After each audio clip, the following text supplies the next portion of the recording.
"Chris, why are you home?" inquired Angela, my spouse for 28 years, as she entered through the garage and saw me at our kitchen table less than 10 feet away. Her body partially blocked a tall, younger man following her into our home. Angela, consistently beautiful, stands at a striking 5 feet 9 inches, weighing a healthy 145 pounds, with auburn hair falling over her shoulders. She always dresses professionally for work, and today, in a white blouse, an extra button undone, revealed enticing cleavage between her spectacular 38D cup chest.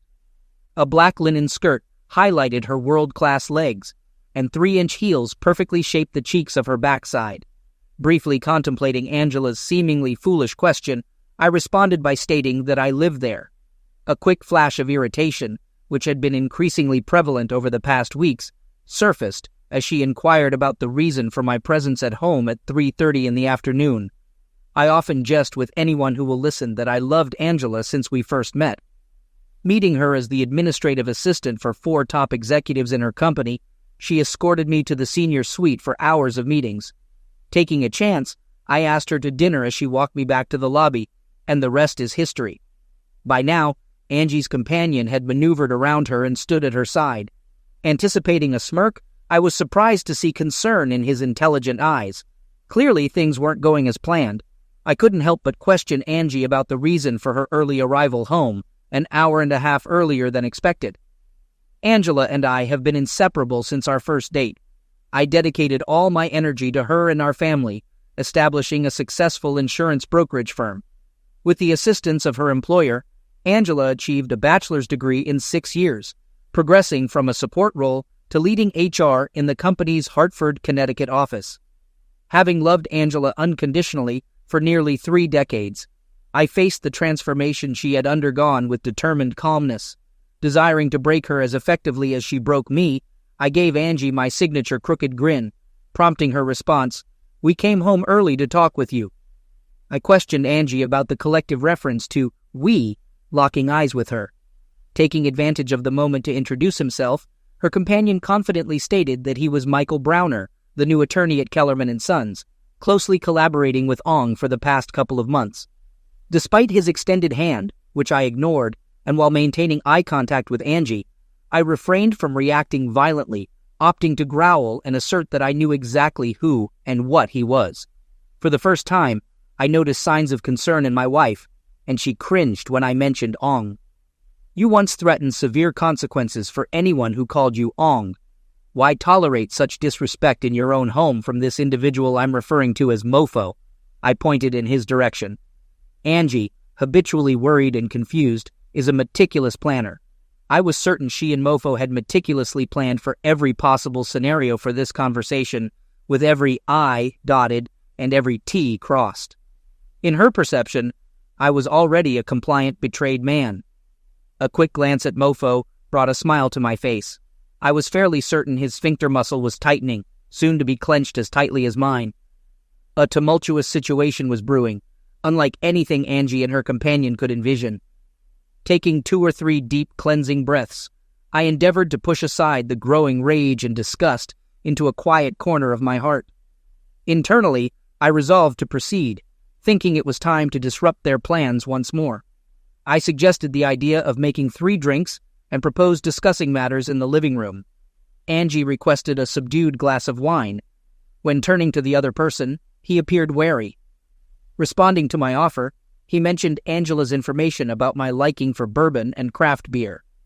Nodding, I confirmed as I rose from the kitchen table and headed to the family room's bar. Exiting the room, I heard immediate, urgent whispering as they moved through the kitchen to the living room. A few minutes later, I joined them. They sat together on the sofa. Handing Angie her favorite Merlot and Mofo a tulip glass of Ambrail, I settled into an armchair across from them. After raising my glass in salute, I took a sip of the fiery liquid. Returning the toast, Mofo sipped his beer, studying the color and carbonation. He made a remark about the complexity of the amber ale, asking about its identity. I responded that it was Pabst Blue Ribbon. At the mention of the beer, Mofo's eyes flared with anger, and Angie, appearing confused, mentioned my previous claim that Pabst Blue Ribbon was worse than donkey urine and considered the worst beer ever made. She was midway through her comment when she saw me laughing. She expressed her frustration, stating that I was being rude and condescending during what was supposed to be a calm conversation. I responded with a smile, questioning her accusation and suggesting that we needed to kickstart our conversation properly. I anticipated learning about having a polite, uplifting, and loving discussion from my wife. Angie cringed and avoided eye contact. S. White took over, beginning to discuss matters. I interrupted, directing my attention to him and pointing out his initial use of Mr. Harrington before presumptuously switching to calling me Chris. I insisted on being addressed as Mr. Harrington. As his face began to redden, I concluded with a shrug and suggested the alternative of addressing me as Sir.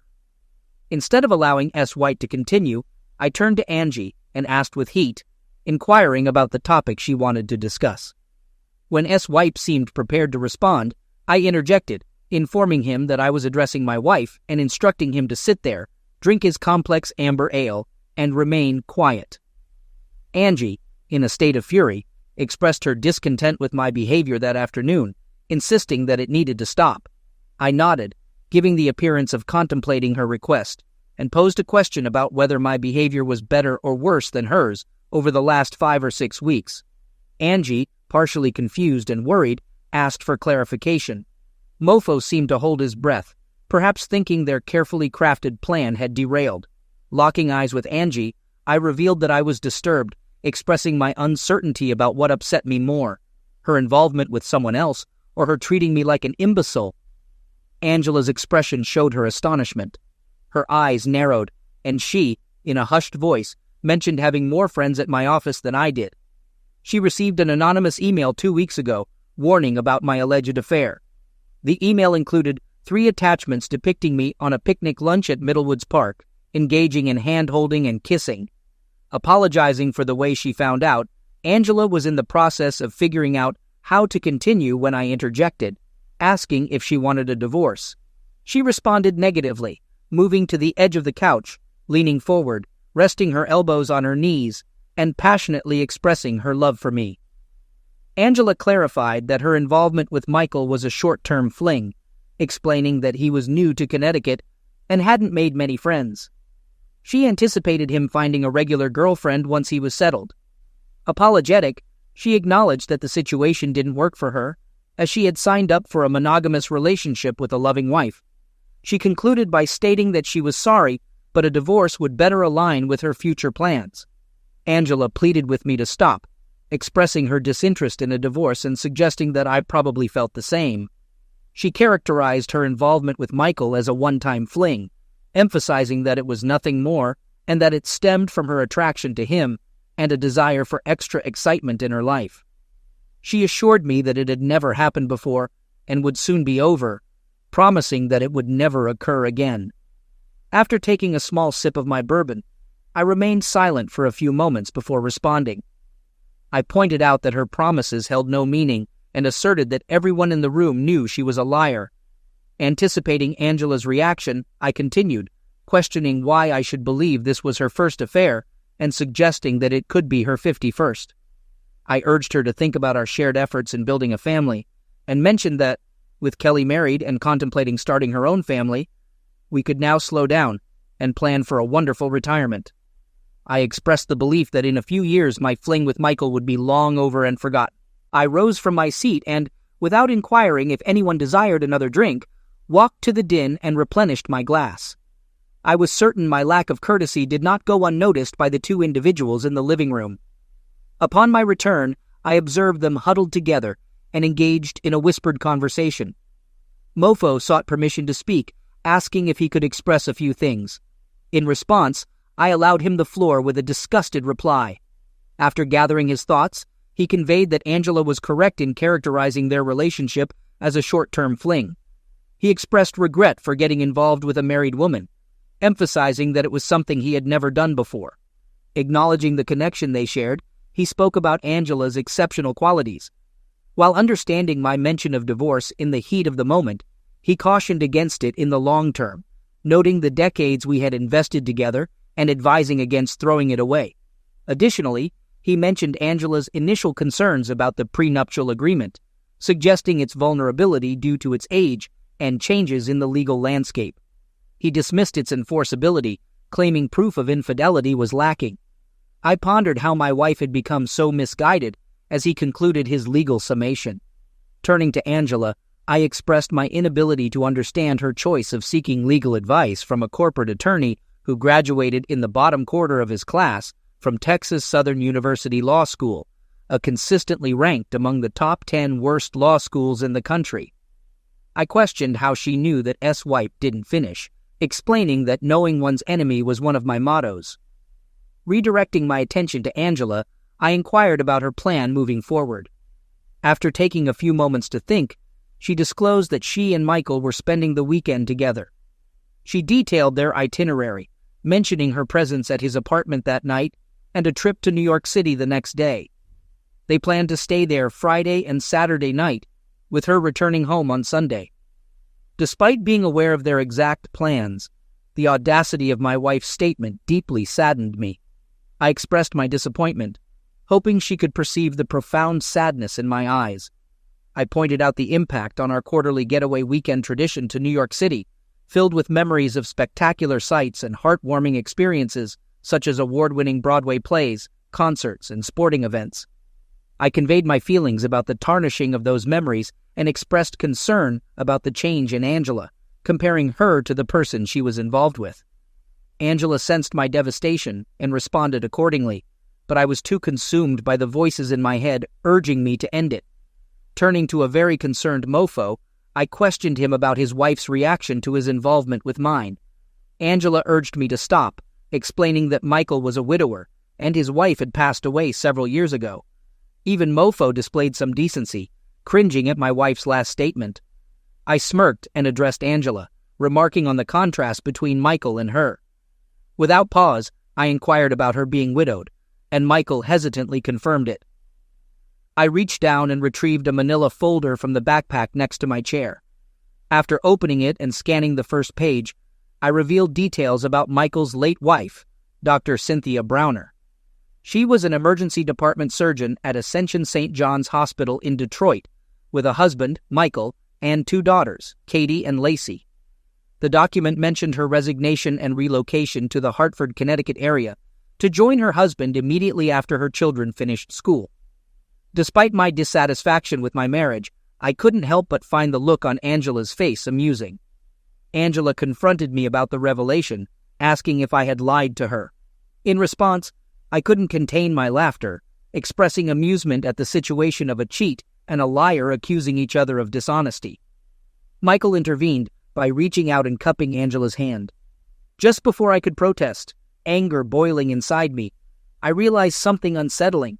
I just didn't have the energy to care anymore. Angela's companion, Ong, began apologizing, confessing to his deceit and professing his desire for her. It was sickening to hear. He stood there, holding her hand, making plans for their future together as if I didn't even exist. Angela, after a brief moment of contemplation, took his hand and turned to face me, promising to cut ties with Michael and return to being the loving wife she claimed to be. As they exchanged words, my heart sank further. It was like watching my world crumble before my eyes. Finally, I gathered the strength to speak up. I requested their attention, asking for the chance to lay out my thoughts and feelings, to be heard amidst their betrayal. They exchanged uncertain glances, unsure of how to respond to my request for fairness. I pushed the issue, emphasizing the importance of giving me just 30 minutes of their time. After some reluctance, they finally acquiesced and took their seats. With practiced ease, I set up several Zoom meetings, a skill I had honed during the COVID-19 pandemic. As the TV screen flickered to life, I addressed Peter and Lou, asking if they could hear me. Once the introductions were made, I stunned Angela and her companion by revealing the presence of Lou Baird, my new divorce attorney, and Michael Browner, a corporate attorney. Handing the floor over to the attorneys, Lou wasted no time in laying out the situation. He informed Angela, now addressed as Mrs. Harrington, that he was representing me in our impending divorce, and that papers had already been filed. He gave her a deadline to secure her own legal representation and arranged to be served, warning of the consequences of non-compliance. Lou disclosed that infidelity was cited as the cause for divorce, supported by detailed evidence collected by a private investigator documenting her affair with Mr. Browner. Their shock was palpable as the reality of the situation sank in. As Lou concluded his remarks, I placed a second manila folder onto the coffee table in front of Angie, causing both of them to react with surprise at the loud sound.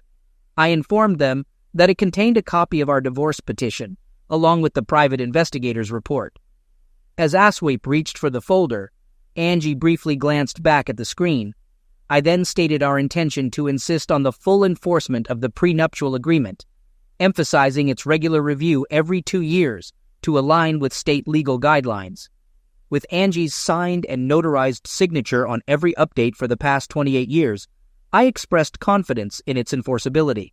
Next, I conveyed the decision made by the board of directors of Harrington Brokerage the previous night, which relieved Angie of all corporate responsibilities and severed her association with my firm entirely. I outlined the timeline for returning her company car, canceling company credit cards and cell phone, and terminating memberships to various clubs. Additionally, I mentioned the cancellation of joint credit cards and the freezing of joint financial accounts, all in accordance with the prenuptial agreement. We then detailed our request for an 80-20 split of assets in my favor, including the retention of the house free and clear by myself, along with the request for expedited eviction and a 30-day period for Angie to remove her personal belongings from the property. I mentioned the absence of alimony and child support, and noted that there were additional claims which Angie's attorney could explain. Lou concluded by asking if there was anything he had missed, to which I responded that he had covered all the essential points, expressing appreciation for his thoroughness. As the TV screen went black, Angie immediately stood up and exclaimed that they should wait. She turned to me and requested to bring them back as she had questions. I responded by informing her that it doesn't work that way, and she would need to hire her own lawyer to get answers. Angie then expressed her frustration, threatening to destroy me. With a smirk, I turned to her companion and inquired about his legal opinion on the potential impact of this development in the divorce. His lack of response caused Angie to sink back into the couch, visibly distressed.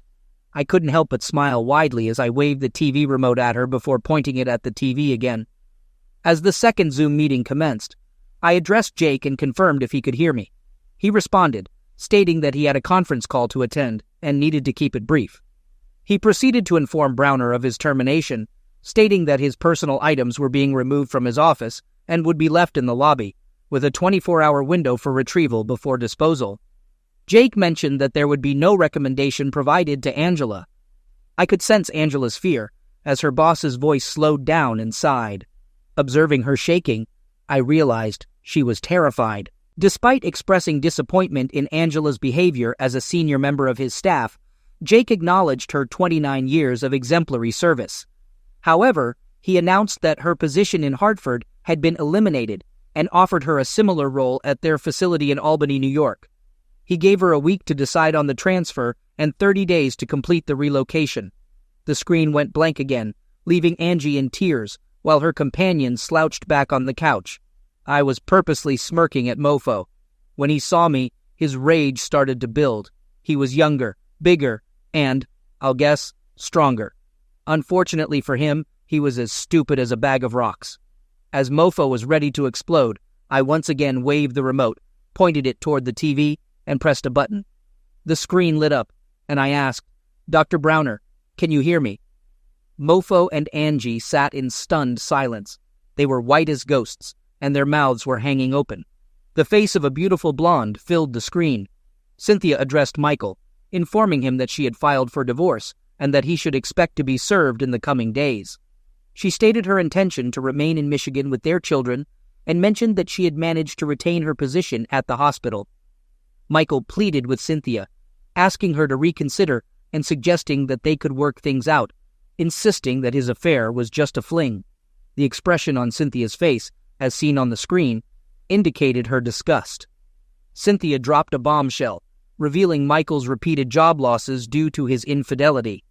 Her additional investigation, following Chris's prompt, painted a damning picture. She listed off the names of Angie's associates, detailing Michael's affairs with each of them. Angie remained silent as Cynthia laughed off any expectation of an answer. declaring Michael unwelcome in her home and requesting his address for his belongings. As the screen faded to black, Michael's threat sent a surge of adrenaline through me. Without hesitation, I retrieved my Colt .45, aiming it squarely at him. The sight of the weapon seemed to physically stagger Michael, but I didn't flinch. I laid down the law, giving him a choice: leave or stay quiet. His silence was the only acceptable response, and thankfully, he chose to comply. Turning back to the screen, I caught sight of Angie's tear-streaked face, her anguish evident. It was a gut-wrenching sight that stirred a mix of empathy and resolve within me. Angie disclosed that she had been seeing a counselor for the past 2 weeks, which prompted her to groan and cry. She expressed frustration, remarking on the irony that despite her actions, she was the one seeking mental health support. I responded with a laugh, acknowledging the absurdity of the situation. Later, I recounted to Angela an insightful question posed by Dr. Waters during our counseling session. She asked whether I understood the saying, "Love is blind," which struck a chord with me. I reflected on how my love for Angie had blinded me to her flaws, even to the point of ignoring her infidelity. Despite everything, I conveyed the depth of my love for her, expressing doubt that she would find anyone else who loved her as intensely as I did. Angie, still visibly upset, explained that she intended to continue seeing Dr. Waters, emphasizing the importance of having someone trustworthy to confide in, especially after such a traumatic experience. She expressed disbelief at the extent of the humiliation and disrespect she endured from someone she loved deeply. However, she remained optimistic, stating her determination to overcome the hurt and move on from the relationship. Angie mentioned discussing her plans for the day with Dr. Waters, who had reservations about seeking revenge, but approved of the first 3 Zoom meetings as a form of payback. However, Dr. Waters advised against the next Zoom meeting, fearing it might set back Angie's personal recovery due to the emotional pain it could cause. I've considered it and will acknowledge that Dr. Wilson is probably correct. The upcoming Zoom meeting is likely to do more damage than good, but I don't care. This meeting will hurt me, but it will cripple you. As I held up the remote for the 4th time and waved it at Angie, she shrunk back into the couch. In a panic, I pointed it at the TV and pushed the button. All eyes were riveted to the screen, and when the face appeared, Angie expressed distress, murmuring in anguish. Chris's daughter, Kelly, then expressed her love for her father, prompting him to reciprocate. Angie cried out, questioning how Chris could treat her so poorly. Kelly interjected, revealing that she had overheard Angie's conversation with her boyfriend and was aware of their actions and plans. She expressed her disappointment and disgust towards her mother, calling her actions grotesque and pitiful. Angie attempted to justify herself, but Kelly remained firm, asserting that Angie's behavior was selfish and self-absorbed. Angela expressed her deep loneliness to Kelly, explaining how much she missed her since she moved away. Kelly, appearing perplexed on the screen, questioned if Angela was blaming her for her own troubles. Angela denied this accusation, insisting it wasn't what she meant. Despite Angela's plea to come to Boston to talk, Kelly rejected the idea, citing Angela's plans to be with her new boyfriend and their private celebration nearer to Cape Cod. Kelly revealed her pregnancy and her intention to celebrate with those who bring love and happiness, not the negativity that has consumed Angela's life. Angela, asserting her maternal authority, demanded an invitation, but Kelly firmly refused, seeking a celebration devoid of the turmoil Angela represents. For the 4th time, the screen went blank while Angela sat, visibly upset. I stood up and discreetly placed my pistol at the back of my pants. I announced that I was going out for dinner and would return in 2 hours. Addressing Angela, I requested her to pack her belongings and essentials, informing her that she wouldn't be allowed back until the court responded to my divorce petition, a process expected to take about a week. Turning to Mofo, I reminded him of my capabilities and gave him 3 days to leave the state, warning of severe consequences if he remained by Monday. As I pulled open the front door, I glanced back at the defeated individuals and mentioned the supposed beauty of the upcoming weekend in New York. Second story. My name is Jim Reynolds, and I'm now 56 years old, standing at 5 feet minus 8 inches, maintaining decent shape. I've been married to Kelly for 22 years, whom I believe to be my life and soul partner. Kelly, 45, with blonde hair, blue eyes, and standing at 5 feet minus 2 inches, is built for lovemaking. I cherished lovemaking moments with her whenever we were alone, although there were times she didn't reciprocate the favor. I spent 8 years in Special Forces right after high school, mastering explosives, followed by 6 years in engineering school. Subsequently, I established my own company, now a multi-million-dollar construction business. Not many know about my military service due to the demons I battled, leading to 4 years of counseling. My pilot's license predates my military service, but Kelly never trusted me enough to join me for rides. I fell in love with Kelly from the first moment, and we married 2 years later. Coming from old money, with her maiden name as Moore, she descended from Richard Moore of the Mayflower. Kelly's family, however, viewed me as a mere servant. Despite this, I spared no expense on her, buying a large house in Cambridge, Massachusetts, complete with a 4-car garage and a BMW.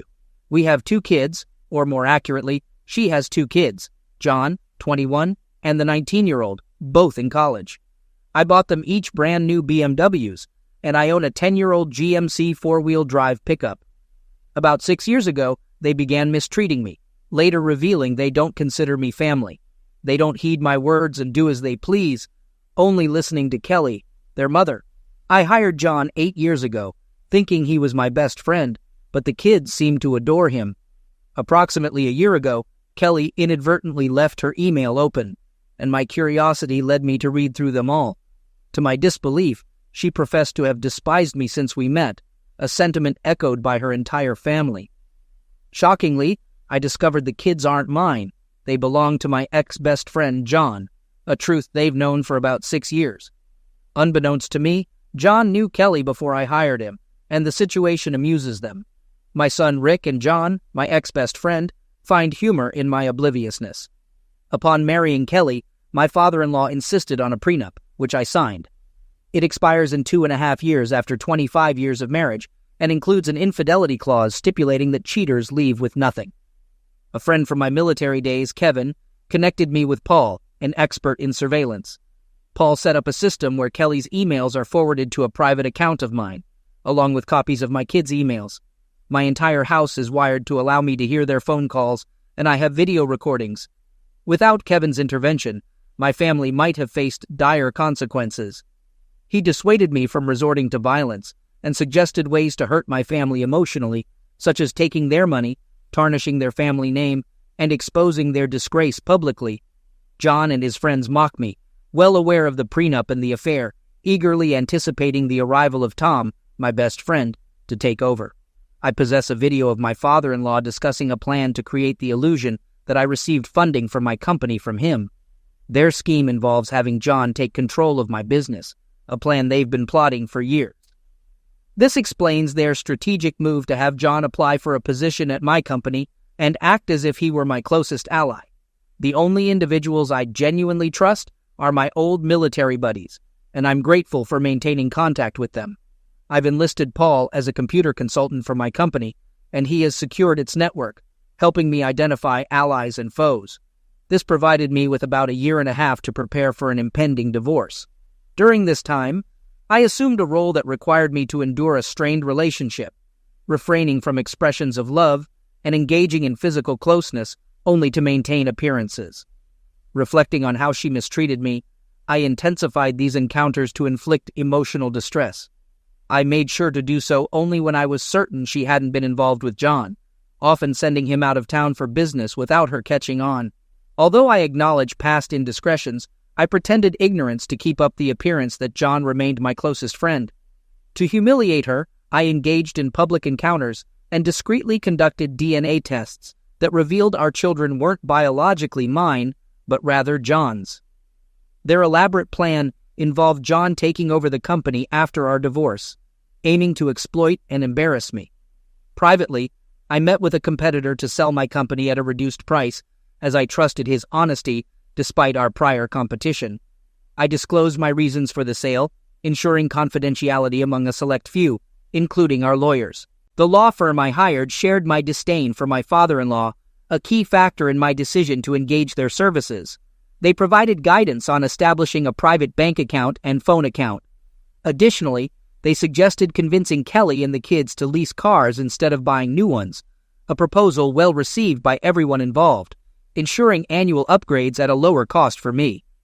Quietly, I began packing my belongings and placing them in a rented storage shed. People would often laugh either in front of me or behind my back. I suggested to Kelly that we start filing our taxes separately and transfer the house solely into her name for tax purposes. To achieve this, we needed a new mortgage solely in her name, a concept her entire family supported, making it simpler for her to claim the house in the divorce. My new law firm also recommended this to protect my credit. Despite her desire for home improvements, including an in-ground pool, I allowed her to have what she wanted, funded by a second mortgage in her name. Since the house was now solely in her name, the loans also had to be in her name. Half of the funds went towards the changes she wanted, while the other half discreetly found its way into my private account unnoticed. I continued handling all the bills, altering my insurance beneficiaries to direct funds to charities in the event of my demise. I sold my company without attracting attention, ensuring the new owners retained all employees except for John and his associates. Within a year, everything was prepared for my departure. I proposed treating the entire family, including in-laws and my now ex-best friend John, to a 2-week trip to Europe, a move they likely mocked behind my back, yet it served my purpose, especially since Kelly footed the bill. I purchased 150 acres of land in Alaska discreetly, accessible only by plane, utilizing my concealed pilot's license. Plans were made for an off-grid cabin on stilts and a plane shelter, with a hired company to build it, aiming for a move-in ready status. Recognizing the longer timeline for completion, I also bought a house with a large barn-like garage. My residence would be in Fairbanks, a simple house where I could keep a motorhome and have a place to stay when I wanted to travel. A military friend, who shared my dislike for my in-laws, registered a new motorhome in his name. Despite his reluctance, I insisted on compensating him and my other friends for their assistance. From Kelly's emails, they believed I was naive. I ceased payments on the house, their cars, insurances, and utilities, all in Kelly's name. Thus, her credit would suffer, not mine. Establishing a P.O. box in Kelly's name, I had all bills sent there, creating an illusion that I was managing their finances. When the divorce is finalized, her credit will be impacted, and with no alimony payments due to unemployment, they won't uncover the details of my company's sale. All the funds went to an offshore account, creating the appearance that I lost the company to the new owners. Moreover, my plan involves disappearing. Just before the trip, I informed them of a company emergency, stating that I would join them later. Their lack of concern and happiness about my absence didn't go unnoticed. On the night prior to their departure, I made sure Kelly would remember me vividly. Engaging Insinuate, I pushed boundaries for the first and final time, leaving her initially pleased, but ultimately sore and angry. Too bad for John, who had been Insinuate involved with her for years, but had denied me the same experiences. Once they departed for Europe, I returned to the house, leaving it wide open. My friend Paul retrieved surveillance equipment, and I paid a moving van company in cash to transport my belongings to Alaska. I took essentials such as clothes, tools, and fishing gear, along with weapons from my military days, securely stored until my arrival. Leaving all furniture behind, I ensured they wouldn't discover my destination, leaving no paperwork mentioning Alaska. My son Mike, uninterested in hunting or fishing with me, remained unaware of my usual trip destinations. I retained my old phone account to keep Kelly oblivious to my plan, intending to close it out in about a month. Upon departure, I left my old phone with a colleague, instructing him not to answer calls from my wife, but allowing him to make calls for a month. Subsequently, I visited my in-laws' house with my keys, turning on all lights. Utilizing Mike's laptop, I posted on a college website about a week-long college kegger party at their house, anticipating potential chaos. Recognizing their frugality and preference for John, I closed all bank accounts and canceled credit cards from both my wife's and my accounts, totaling $50,000. I sold my truck to a car dealer, and after 3 days, departed for Alaska without disclosing my destination. Monitoring events through my wife's emails No one, including my wife, kids, in-laws, or ex-best friend, made any effort to inquire about my whereabouts. They enjoyed thinking everything was my responsibility, unaware that my wife Kelly was the one funding it all. I took my time enjoying the sights while crossing the country, relying solely on cash for expenses. I drove to Bellingham, Washington, hopped on a ferry to Valdez, Alaska, and then continued to Fairbanks, all without needing a passport. By the time I reached Washington, Kelly and her family had returned from Europe, finding their homes and properties wrecked, completely unaware that I orchestrated it. Surprisingly, they hadn't noticed my absence, being more concerned about their houses than my departure. It was the police, not my so-called family, who started inquiring about me on that Sunday, a day after their return to the United States. Granting my attorney written power of attorney for my divorce, I informed them that I would check in 2 weeks later without revealing my whereabouts. On Monday morning, Kelly received her infidelity divorce papers. Although I wanted to sue John for alienation of affection, Massachusetts law prohibited it due to numerous lawsuits against state politicians. Nevertheless, John and his associates lost their jobs as per my agreement with the new company owners. With all his belongings gone, it was a shame. Kelly found herself owing more than she had in the bank, pursued by creditors, and her cars repossessed. Power and water were cut off.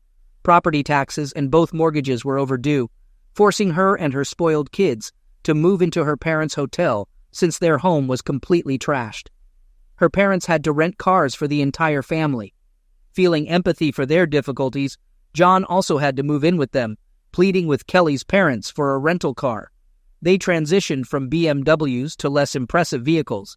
Kelly and her family hired private investigators to locate me, while Kelly's attorneys attempted to stall the divorce, a futile move. The case gained public attention with DNA test results and explicit videos circulating online. Audio recordings exposed the affair's duration, family involvement, and their plans to ruin and humiliate me publicly, seize my company, and their disdain for the middle class. Videos and audio of her family bribing politicians and public officials and mistreating honest individuals were disseminated on various websites. The divorce eventually concluded. The judge assigned to the case had to recuse himself as he was one of the exposed, paid-off public officials. Though I reached out to the kids, they ignored me. 5 years later, during a visit to Boston to finalize some old business, I went to a restaurant frequented by her family. They walked past me without recognition. Now, sporting long gray hair, a beard, and in better shape, I asked my waiter to send their table a bottle of champagne. The entire family looked 20 years older. They stared at me, and after a few minutes, Kelly yelled, "Oh my God, you son of a Grimalkin!" She recognized me and revealed my identity to them. John attempted to confront me, but with one punch, I knocked him out. When his son approached, I subdued him, but not completely. Kelly ran up, berating me for ruining her family and hurling insults. The police arrived and arrested me. I had the waiter contact my lawyer since I doubted the police would allow me to. They reviewed the surveillance tapes, confirming my calm interaction, and subsequently released me. The footage depicted me sending champagne and calmly conversing with them, highlighting my self-defense stance. Without my lawyer's foresight in preparing for such incidents and securing copies of the surveillance tapes, I believe the police wouldn't have released me, given their connection to my father-in-law. Kelly phoned my hotel room, requesting a conversation. We met in the hotel lobby, ensuring our discussion was recorded. She questioned why I had taken such actions against her and her family. I looked at her in disbelief, calmly revealing that I discovered their plot against me and acted preemptively. I disclosed my awareness of her ongoing affair with John, questioning why she married me if she harbored hatred. I refrained from mentioning the Wired house or spying through her email. They lost their house and cars. Mike lost his house and truck. Forced to live with her parents, Kelly dismissed it as nothing personal, initially escaping her family. She admitted finding pleasure in manipulating me and enjoying the situation involving John. I asked why she didn't divorce me when she met John, and she claimed it was initially enjoyable, ensuring she'd gain everything. I left it at that, returning to my room without further comment. The next day, I departed, heading back to Alaska to relish a peaceful life. I left them to grapple with the ruins I caused in their lives: credit, finances, pride, and reputation, far preferable to resorting to violence. They will have to live with the constant reminder of me.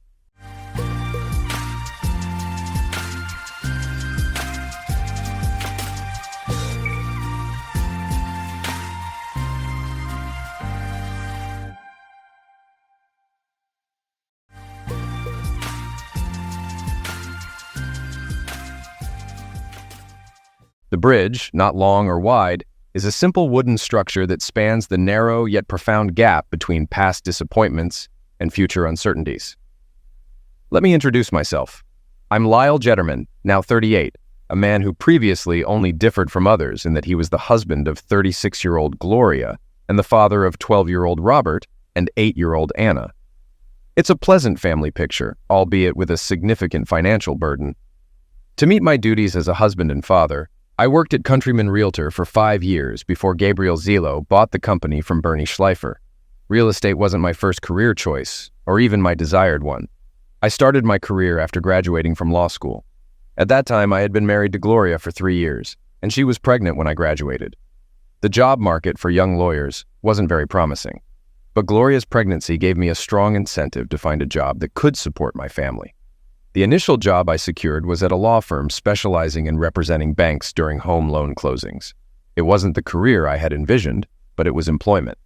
While I pursued my law degree, Gloria worked as a bank teller to support us both. Her earnings covered rent and necessities, while I worked part-time jobs to supplement our income. My education was funded through loans and scholarships, but I aimed for a future with the Department of Education. Since Gloria became pregnant around my law school graduation, I accepted the job offer, marking the first of many compromises in married life. In those bygone days, banks extended loans to individual homebuyers for house purchases, a profession considered genteel for lawyers.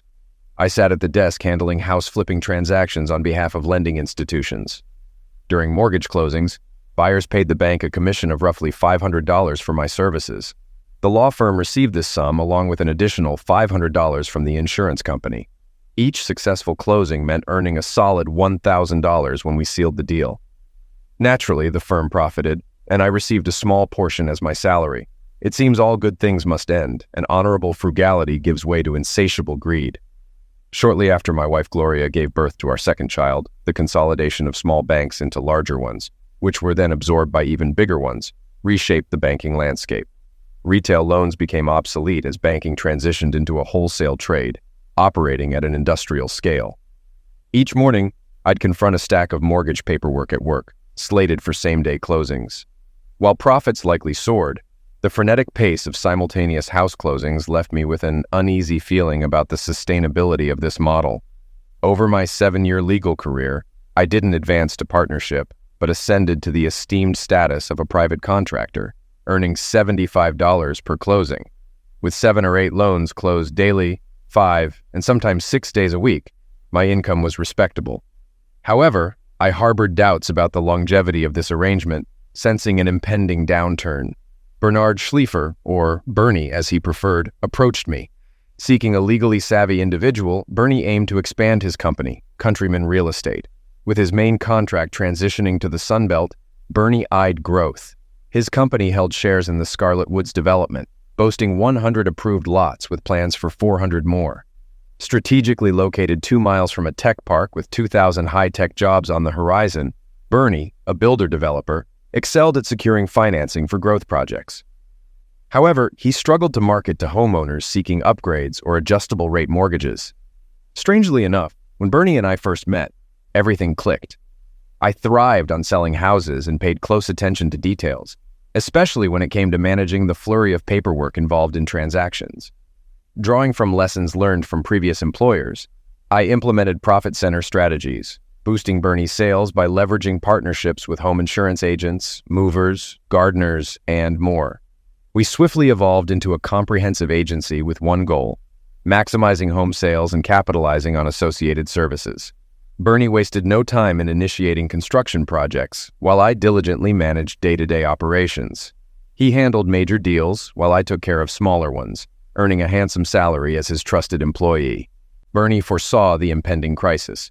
Bear Stearns served as a precursor, But the collapse of investment bank Lehman Brothers was the catalyst. Despite the looming catastrophe, Bernie remained optimistic, believing in real estate's inherent resilience. While the market plummeted, Bernie remained unfazed, confident in its eventual rebound. I focused on maximizing every opportunity, channeling profits into larger and more lucrative rural properties as part of Bernie's investment strategy. Bernie had only one concern. He felt like a significant figure in a small arena and desired to dive into the vast ocean. One evening, during drinks after work, he dropped the bombshell. "I've sold everything." "What? Take it easy." "The new owner won't shake things up, at least not right away." Once again, Bernie proved correct. Upon meeting Gabe Zello, my initial impression was of his youthfulness. Not yet 30, he orchestrated Bernie's buyout. Taller and younger than me, Gabe possessed a striking, blonde-haired, Adonis-like appearance, embodying the epitome of a business prodigy superstar. Though I should have felt envy toward the young man, his charm and amiability made it difficult to be resentful. Working for him proved enjoyable as well. Approaching 50, Bernie was ambitious, yet fundamentally cautious. In contrast, Gabe thrived on transparency and risk-taking. He operated with everything laid bare for all to see, always pushing the boundaries. It became evident early on that his investment in a rural property had stretched his finances thin. Gabe leaned more toward financing than construction, and leaned more into management than salesmanship. He relished in quick profits, and when the real estate market rebounded, his wager on Countryman Real Estate clearly paid off. Meanwhile, Bernie headed to Florida, drawn to the allure of a large real estate venture. The night before his departure, I wished him luck. "Come with me, baby," he said. "No, I'm not a child anymore. I have a wife and 2 teenagers to support," I replied. "Okay, but someday you'll regret it." I hoped not, but I checked the job market. There's not much left of my old company. Stephen Pender, one of the junior partners, managed to weather the collapse. He was glad to hear from me, but offered only 1/3 of my current earnings. So I worked diligently to ensure Countryman Real Estate stayed afloat. Overall, I was content working for Gabe, as we called him. He treated me well and allowed me to manage the office day to day. Did I have any doubts about him? Yes, but my only grievance with the boss was minor. Bernie never hosted a formal Christmas party, but Gabe took it to the opposite extreme. He rented one of the finest vacation spots in Saratoga, albeit during the off-season, for a hefty sum. The next party, held on the first Saturday in December, was for staff, contractors, bankers, and realtors. It was a lavish affair with a large guest list. Gabe spared no expense. Well, it was his money, and perhaps there was a legitimate business rationale behind it all. My discontent began around midnight and intensified throughout the night. You see, I arrived with the most attractive woman in the venue on my arm. I married Gloria right after college when we were both barely 22. While I was in law school, she worked a dead-end job to support us. I'll always be grateful to her for that, but she became pregnant by stopping birth control while I studied for the bar exam. In hindsight, the pregnancy may have been for the best.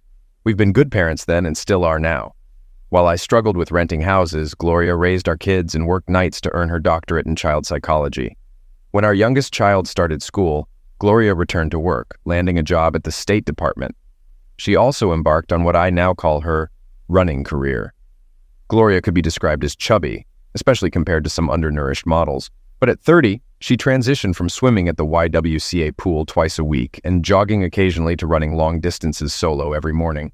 She started waking early to trek 5 miles cross-country. Each evening, she dedicated half an hour to sprinting. She held the fastest time among local female runners and was only surpassed once by national competitors in local 5K and 10K races. She even participated in the New York City Marathon 3 times, ranking among the top 100 women finishers.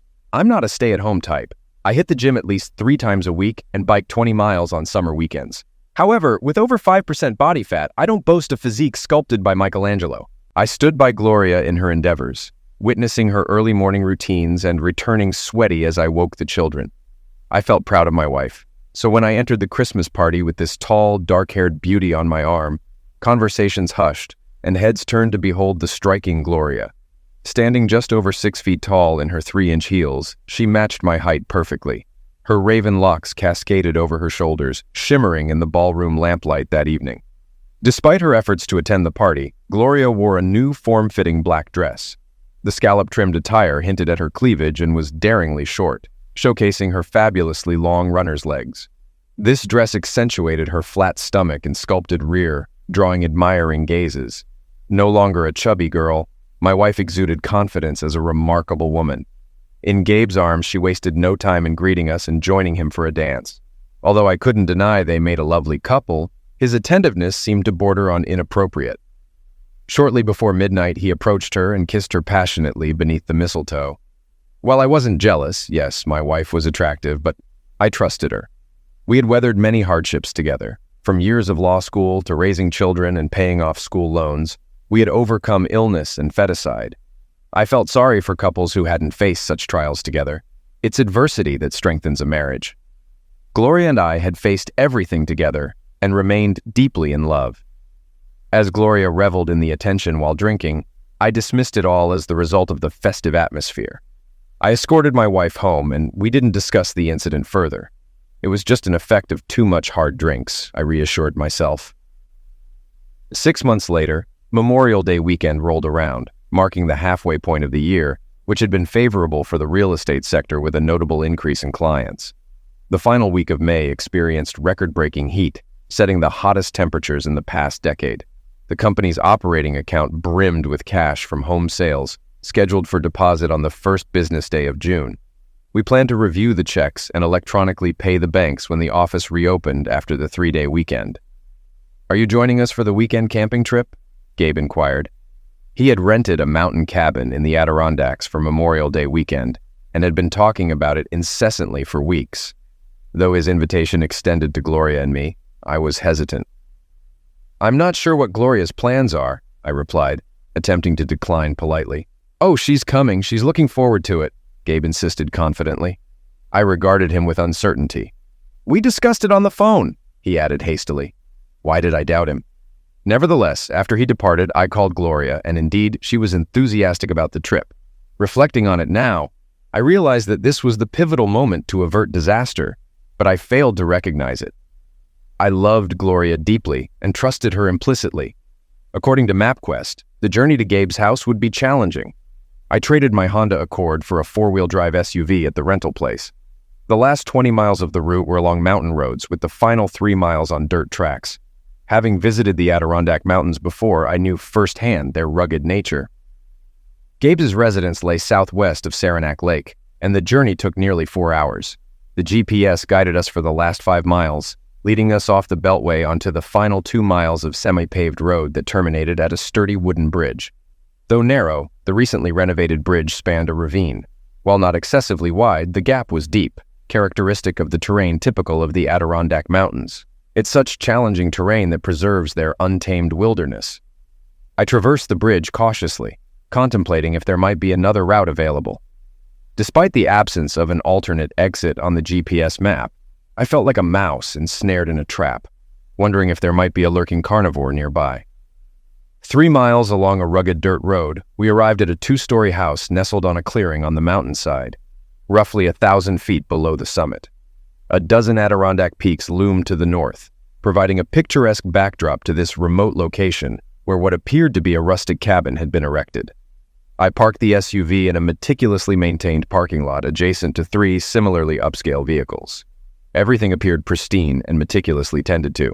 The cabin itself exemplified the modern log-building aesthetic that evoked rustic charm while boasting contemporary comforts.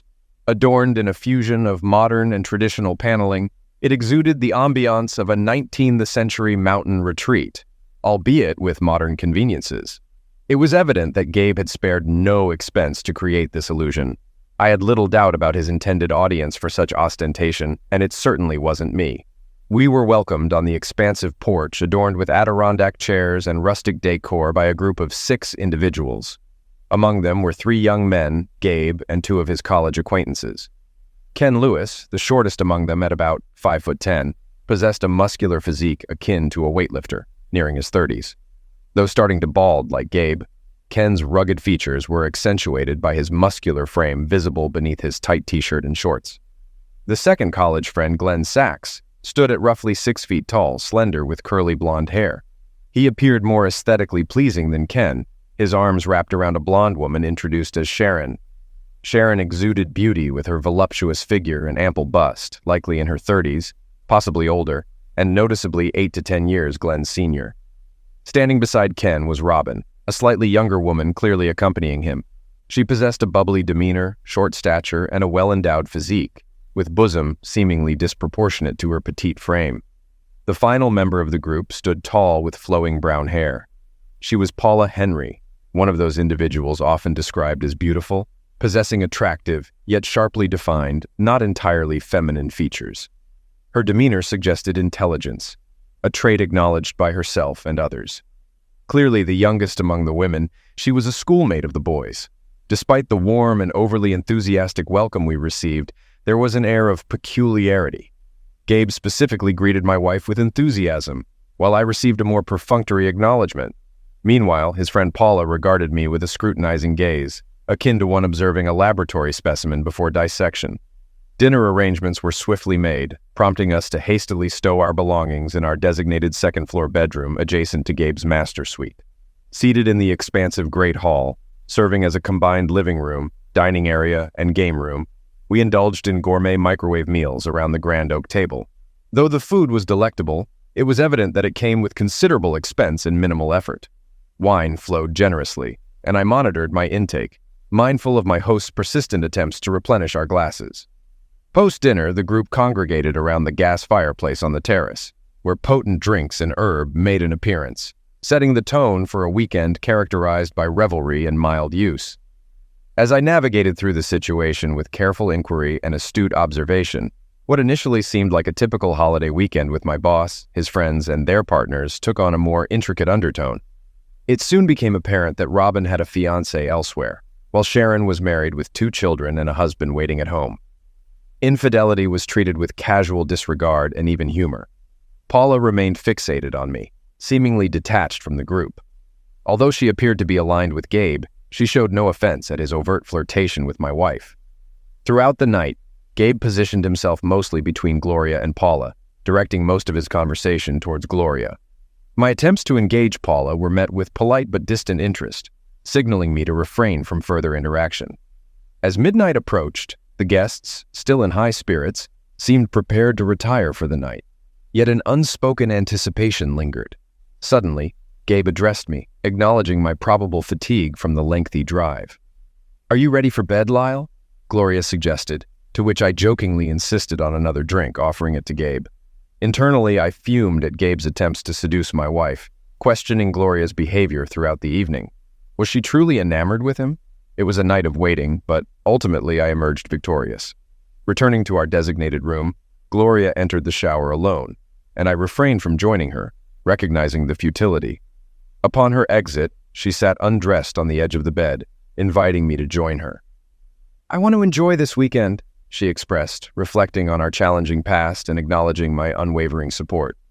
"You've been an exceptional partner and parent, sacrificing for my education and nurturing our family. Your dedication has not gone unnoticed. I'm proud to be your wife." I woke to the morning sunlight flooding through the open blinds of the spacious bedroom window. Typically, Gloria rose much earlier than I did for my morning jog, but last night's indulgence in hard drinks and bang had its effects. Rising from bed, I drew the curtains shut and made my way to the compact bathroom with a shower. Despite its size, the bathroom boasted ample amenities. After showering and shaving, I headed downstairs before the others had stirred, opting to explore the surroundings while the house was still quiet.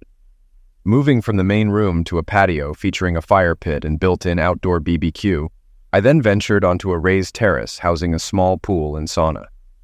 Considering the chilly spring climate of these mountains, an open water feature seemed risky, but as I stepped onto the terrace, I discovered the entire area was heated.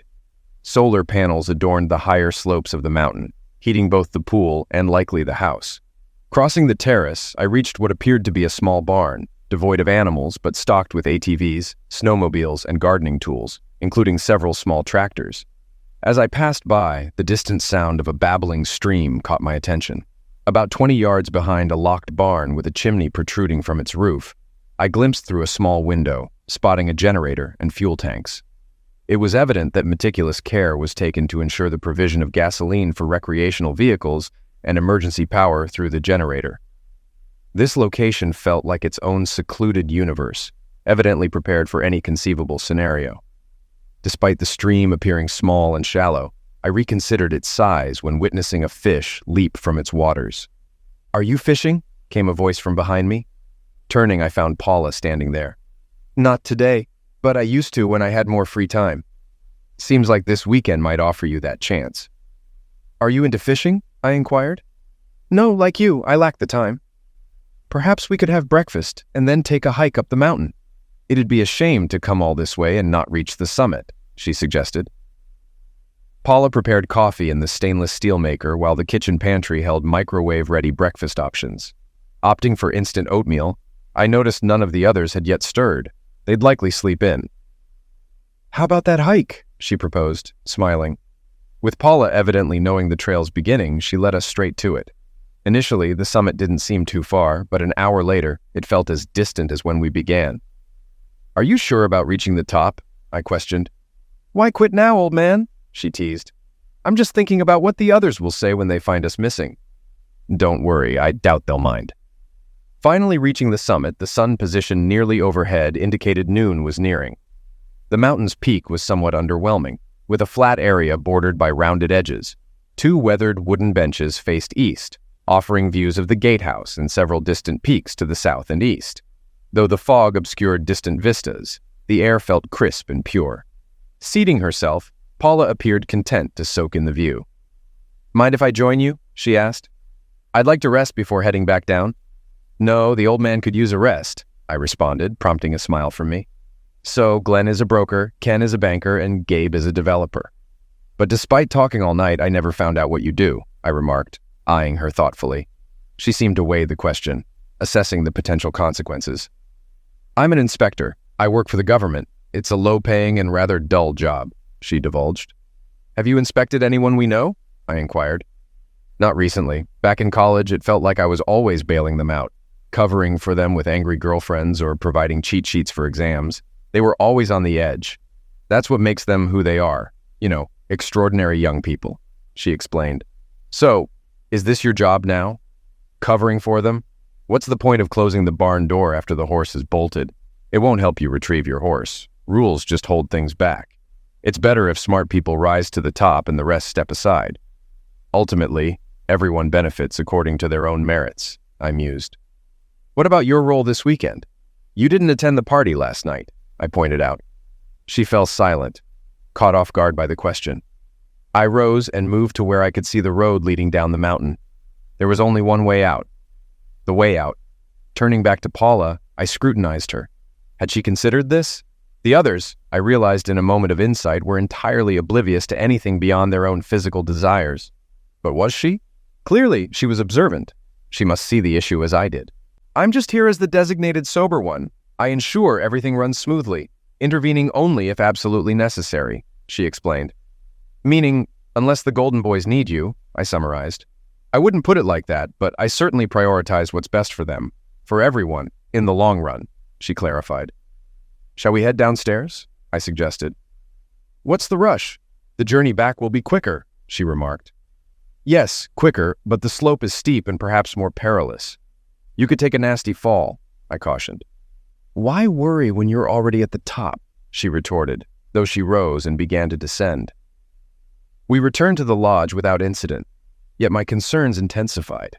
Finding the others by the pool, I was taken aback by my wife's appearance in a black bikini, revealing her body in a manner I hadn't seen before. The other women were similarly clad. As Paula and I approached, I witnessed my wife seated on Gabe's lap, engaged in a passionate kiss. "We're back!" Paula's shout interrupted Gabe and Gloria's kiss. Gabe grinned mischievously while Gloria's smile seemed forced. "Where have you two been?" Gloria asked casually, breaking the awkward silence. My fists clenched instinctively, but Paula squeezed my hand. "Well, since we missed lunch and conquered the mountain, we deserve some food," Paula declared, pulling me towards the cabin. As we left the pool area, I heard muted laughter. I wasn't sure what Paula had prepared, and if I ate anything, I couldn't recall. She handed me a glass of straight black Johnny Walker, which burned as it went down. "Think before you act," she advised. "It's just one weekend in a good marriage, and you need to consider your family." Returning to the pool, the couples were already settled in the jacuzzi, laughing and giggling. My wife remained seated on Gabe's lap. I couldn't see their hands underwater, but I assumed they were occupied. A joint was passed around, and it was evident that everyone was intoxicated. Paula positioned herself where she could keep an eye on things, placing herself between the jacuzzi and me. I pretended to drink more before discreetly walking away. Out of sight, I poured out the contents of my glass. It was a strange mix of jealousy and pride. I was proud of my wife's transformation from the chubby girl I married to the beautiful, athletic woman she had become, rightfully desired by others. I took pride in the fact that men longed to be in her loving, strong arms. But what about her inner self as she sculpted her physique? Seeing her with Gabe had an oddly alluring quality. I could picture their flawless bodies entwined physically, a nightmarish yet exhilarating image. I strolled around the lodge grounds, observing its operations, passing time while dreading the direction things seemed to be heading, realizing that ultimately I might need to take control of my options. Entering our bedroom, I made a deliberate attempt to sleep. As I lay there, trying to quiet my mind, the question of why my wife was flirting and kissing another man lingered. We had weathered many hardships together, from our early struggles with poverty to our children's illnesses and the constant financial strain of living on a middle-class income. We were finally starting to climb towards stability. Our children had reached an age of independence, my wife had a modest but steady career, and I was earning a good income after years of financial struggle. Our debts were manageable and our future looked promising. So why risk it all for someone as shallow and empty as Gabe Zillow? Behind his charm and boldness, there was nothing substantial. Strip away the flashy exterior and there was emptiness. Gabe had never designed a site plan, built or sold a home. He was the figurehead of a business run by others, a wealthy individual with no real substance, a prodigy whose only asset was his image. What was Gloria thinking? She claimed she just wanted to have fun this weekend. Was this her idea of fun, and how would it end? I must have fallen asleep because when I descended the stairs, they had already gathered in the main room. Lunch had passed, but the drinks were still flowing, and joints were being passed around. Gloria was back in Gabe's lap, and there was no denying they had kissed. The women had removed their bikini tops, including Paula, who seemed to be sharing Ken with Robin. I headed straight for the kitchen to heat up dinner in the microwave when Gloria walked in. "How are you?" she asked. "It could have been better," I replied. There was a moment of hesitation before she spoke again. "I spent the evening with Gabe," she confessed. "I noticed," I said as the microwave beeped. She gave a strange smile when I turned to attend to the microwave. "No, I mean tonight, in his room." I remained very still, facing away from her, not wanting her to see the pain she was causing. "I see. But what about our 16 years of marriage?" I questioned. "That's why I can do this. It's only for the weekend. Next week I'll be all yours again," she assured. "And Gabe won't mind?" I retorted. She hugged me from behind, burying her head against my back. "Gabe likes you. He thinks you two are going somewhere. It's just a fling. A little fun for the weekend, okay?" she asked, her words punctuated by hugs. "Can I choose?" I inquired. "Not really. It's decided. I'm just letting you know," she replied. She released me, and I heard her leave the kitchen. I walked to where the kitchen opened into the main room. They were already heading up the stairs. Gabe glanced back, smiling and giving me a thumbs up as if we were on the same page. He whispered something to Gloria, who turned around, waved, and smiled at me. I returned to the kitchen, feeling as though everything we had been through together meant nothing. My wife had left me and humiliated me. I discarded the food from the microwave and made coffee instead. It was going to be a long night. As the water started to boil, I heard footsteps entering the kitchen. I turned to find Paula observing me. "I didn't expect there to be caffeine. Wouldn't something else be better?" she queried. "Everyone has their preferences," I replied. "But tell me, what's your role here?" She shrugged in response. "I'm just trying to ensure things remain calm." "And how do you plan to do that? By sleeping with me?" She chuckled. "No, I wouldn't go that far. But don't lose hope. You'll have your wife back, and maybe even a bonus." "So, there's money involved," I noted. "Isn't it always the case? You can't make waves when you work for this man. You have to consider your family. What choice do you have but to accept what's offered? This is their world, not yours. That's just how it goes." A sharp moan of pleasure echoed from above. "Seems like she's having a good time," Paula grinned. "Well, good for her. A delightful weekend for everyone in the mountains. You know, these rocks have stood here for ages. Our existence is merely a fleeting moment for them. Thousands of years ago, they were buried under layers of ice that carved through them, forming the rivers and gorges we now navigate to make our world livable. Sometimes we forget how fragile our existence is. Remove one small piece and our world crumbles. Only then do we realize it's all an illusion. Paula laughed. Wow, you're quite the philosopher. No, just someone who understands what truly matters, striving to discern the genuine from the fleeting illusions. She probably assumed I wouldn't stir up any trouble, leaving me alone with my coffee and my anguish. Around 1 o'clock in the morning, I ascended the stairs. Passing the master bedroom door, I was greeted by loud screams and pleasure-filled moans from my wife. She had always been quiet during our carnal moments, but it seemed he brought her more satisfaction. Younger and more vigorous, he excelled in every aspect. It appeared my wife had found the pleasure she sought in his embrace. I showered and changed into warm attire, anticipating the cold outside. I tried to drown out the noises echoing through the walls as I waited. By the time silence finally descended upon the house, it was well past 3 o'clock in the morning. Waiting another 30 minutes, I ventured downstairs. In a kitchen cabinet, I discovered a flashlight and candles with matches. A prudent measure, I reasoned, in case reality severed our connection to electricity. The night enveloped the surroundings in a profound darkness, with the moon having already set. The nocturnal symphony of the mountains, though, felt like silence to someone accustomed to city life. I easily located a barn and a 20-gallon plastic canister filled with motorsports gas. A wrench lay nearby. Though a padlock secured the generator shed door, the hinge mechanism had succumbed to rust. The wrench swiftly liberated it. The house's owners had thoughtfully provided a manual gasoline pump, enabling me to swiftly fill the canister. In less than 10 minutes, I navigated around the lodge to reach my rented SUV's parking spot. I loaded a gas can into the back, released the handbrake, and shifted the transmission into drive. Allowing the car to roll downhill, I started it up and drove off cautiously as I neared the bridge. Carefully navigating it, I halted upon reaching the gravel road. Taking my time, I ensured the gasoline seeped into the bridge's wood. It was a meticulously crafted structure, a testament to skilled artisans who took pride in their work. Regular folks had built this bridge to facilitate the leisure of those who profited off the toil of others. But the fun was about to come to an abrupt end. Dropping the match, it sputtered before igniting. Flames swiftly erupted, and I quickly retreated as a fierce explosion of heat and fire ensued. The wooden bridge crackled and collapsed into the inferno, its blaze likely visible for miles around. Turning back to my car, I drove away leisurely. There was no need to hurry. Anyone who witnessed the fire was now stranded on the other side. I was confident I'd be long gone before they realized their predicament. By the time dawn broke, I was already stopping at a gas station off the highway. Filling up the SUV, I left the empty canister at the pumps, certain someone would eventually collect it. Any link between the fire and me would vanish. Returning the SUV around 9 a.m., I retrieved my car. After showering and dressing casually for the office, I had 2 final tasks to sever ties with Countryman Real Estate.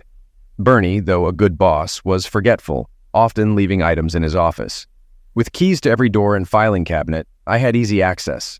Gabe, meticulous with his belongings, kept the combination to his desk safe, in a folder labeled Security, stored in a locked closet. Thanks to Bernie's keys, I gained entry and retrieved the password diary from the safe, accessing the company's personal account. It would have been simple to abscond with everything, but that wasn't my intent. Theft would only lead to trouble. Instead, I transferred the operating account to another. Initially, when I joined Countryman, we established a trust account for deposits, as per state regulations. Over time, new trust accounts were created for each project, while the original was forgotten. Although the previous account was archived, it wasn't recorded in the ledgers. It remained empty until I injected nearly $20 million into it. Safeguarding all our cash, I bolstered our line of credit as a precaution, ensuring my actions didn't seem hollow. Nothing was stolen, everything remained intact. However, it would take days to locate and return the funds. In the wee hours of Tuesday morning, electronic transfers will hit an empty account, halting hundreds of payments. Unsure of the extent of damage, our reliance on credit left us vulnerable. Remove that lifeline, and we'll face tough times, at least temporarily. It'll be an uphill battle for Countrymen to rebuild their creditworthiness. The longer the shortfall persists, the more dire the situation becomes. With luck, Gabe will still be away in the mountains. On Tuesday, once all is set, I'll print my resignation letter before departing the office. As I was about to leave, placing the letter on Gabe's secretary's desk, my cell buzzed. Glancing at the screen, I saw Gloria's photo, but I let it go to voicemail, though I couldn't resist listening. "Where are you, baby? The car's missing and I'm worried sick. Call me," her voice pleaded. About 30 minutes later, Gabe called. "Hey, Lyle, you okay? Gloria's frantic. Call her," he urged, with a hint of threat at the end. Oddly, it amused me. On Sunday, Gloria called 3 times, with 2 more calls from Gabe, the latter sounding more forceful, insisting I get in touch. Monday morning, I fetched the kids from Gloria's parents. As I left, Gloria called again. "Be home tonight, we need to talk. If you get this call, I'm really worried," she implored. "This is childish," she added. I doubted she'd return. At her parents', they were expecting me. Gloria called again, saying, "You might be on your own picking up the kids." Her mother urged me to call, while her father suggested waiting until she returned. "There are things we need to sort out," he remarked. Personally, I aimed to steer clear of familial debates. They weren't pleased, but there wasn't much they could do. My daughter sensed tension, but I assured her, "This is between Mom and me. We'll discuss it when she returns, out of fairness to her." After settling the kids in, I retreated to our old bedroom and dialed Felix Rodriguez. "How's it going, Lyle?" he greeted. "Not great." "Felix, I need your expertise," I confided. Felix, a top-notch family lawyer and stand-up guy, listened attentively. "What's going on?" he inquired. "I need to file for divorce," I stated firmly. We delved into details over an hour, scheduling an appointment for late Tuesday to kickstart the process. Meanwhile, calls persisted from the mountains. It seems her parents got in touch with her. The tone of the messages changed. Gloria and Gabe reached out without threats. "Hey, if I messed up, I apologize. Let's not let this weekend affect our professional relationship. It wouldn't be good for anyone if you catch my drift," Gabe stated. Later, around 5 p.m., Gloria reached out urgently. "Lyle, please call. Something's happened here. There's no bridge. We're all stuck. Call me. I need to talk," she urged. Bright and early Tuesday, I rang up Stephen Pender, my old buddy. We arranged to meet for lunch at a nearby diner. "Are you sure about this?" Stephen mused between bites. "Done deal. I've officially resigned," I affirmed. As if to emphasize, Donna, my former secretary at Countryman, called. "Lyle, they're saying you've resigned, but you've got to come in. Everything's going haywire. Something's seriously off," Donna relayed. "Sorry, I can't. I'm no longer with the company. You should ring up Gabe. They say he's stranded in the mountains. Something about a bridge, huh? Tough break. Don't worry, though. It'll all work out. Anything else I should know?" Steve inquired. "Nope, not my concern anymore," I replied. "Well, if you're sure, I think I can up my last offer by $10,000 a year. Can you start tomorrow?" "Isn't that too soon?" "Nope, perfect," Steve confirmed. Wednesday morning, I joined Pandare and Partners. Just settling in that afternoon, I had an unexpected visitor. "Where's my money?" "You're an idiot," Gabe Zello stormed in. "What money are you talking about?" "You know, operating funds." "Sorry, you might want to chat with the company accountants." "If I do that, I'll sue you for embezzlement," he threatened. I just smirked. He found his way down that mountain. "But where are the operational funds? You think you're some hotshot lawyer, but you're just an idiot who can't satisfy his wife. She really enjoyed her time with me, and I'll keep her happy whenever I feel like it." He spat, then stormed off. The next day, the police called me to the station for questioning. "Sorry, I've just started a new job. My time's tight, but I can respond to your questions in writing and call you back," I offered. The officer tried to explain they don't usually do that, but I insisted, citing my profession. After some back and forth, he hung up. I anticipated the police would need to investigate the embezzlement claim, tracing the money. They'd find it in the company account where I deposited it days ago. I figured that'd be the end of it. A civil matter at most, and an unsuccessful one. I was mistaken. It took them a fortnight to track down the missing funds. By then, Countryman was in dire straits. Its credit had been completely cut off by the banks, necessitating an infusion of new capital to reopen it. Gloria arrived late Friday evening with both our trip suitcases. Her key no longer worked due to my changing the locks. I met her at the door. "Please, Lyle, let me in." "Think about the children if not for me," she pleaded. "No, you don't live here anymore. I parked your car on the street. I assume you still have the keys," I replied. "Do you hate me that much?" "Yes," I affirmed, closing the door. I decided she would go to her parents. I instructed Felix to serve her with a restraining order and file for divorce. The brief reprieve the bridge provided paid off handsomely. With Felix's help, she was kept away, and I gained temporary custody of the children. It took her 2 months and likely every penny she had to get back on her feet. By then, the divorce proceedings were well underway, needing only finalization. Gabe Zillow wasn't as fortunate. Countryman Real Estate had to shut down, ceasing operations right after Labor Day. The following week, I had an unexpected visitor. He sat in the visitor's chair upon my return from closing the third deal. With a deep tan and looking healthy, he was lightly dressed for the northern autumn. "Bernie, how's it going?" I greeted. "I'm doing all right," he replied, scanning my modest office. "What brings you to the cold north?" I inquired, sensing this was no casual visit. "Well, here's the thing. Florida's swarming with sharks, and most of them aren't in the water. I figured I'd stick to what I know," he explained. "I'm glad to see you back," I said, uncertain of his intentions. Bernie read my expression.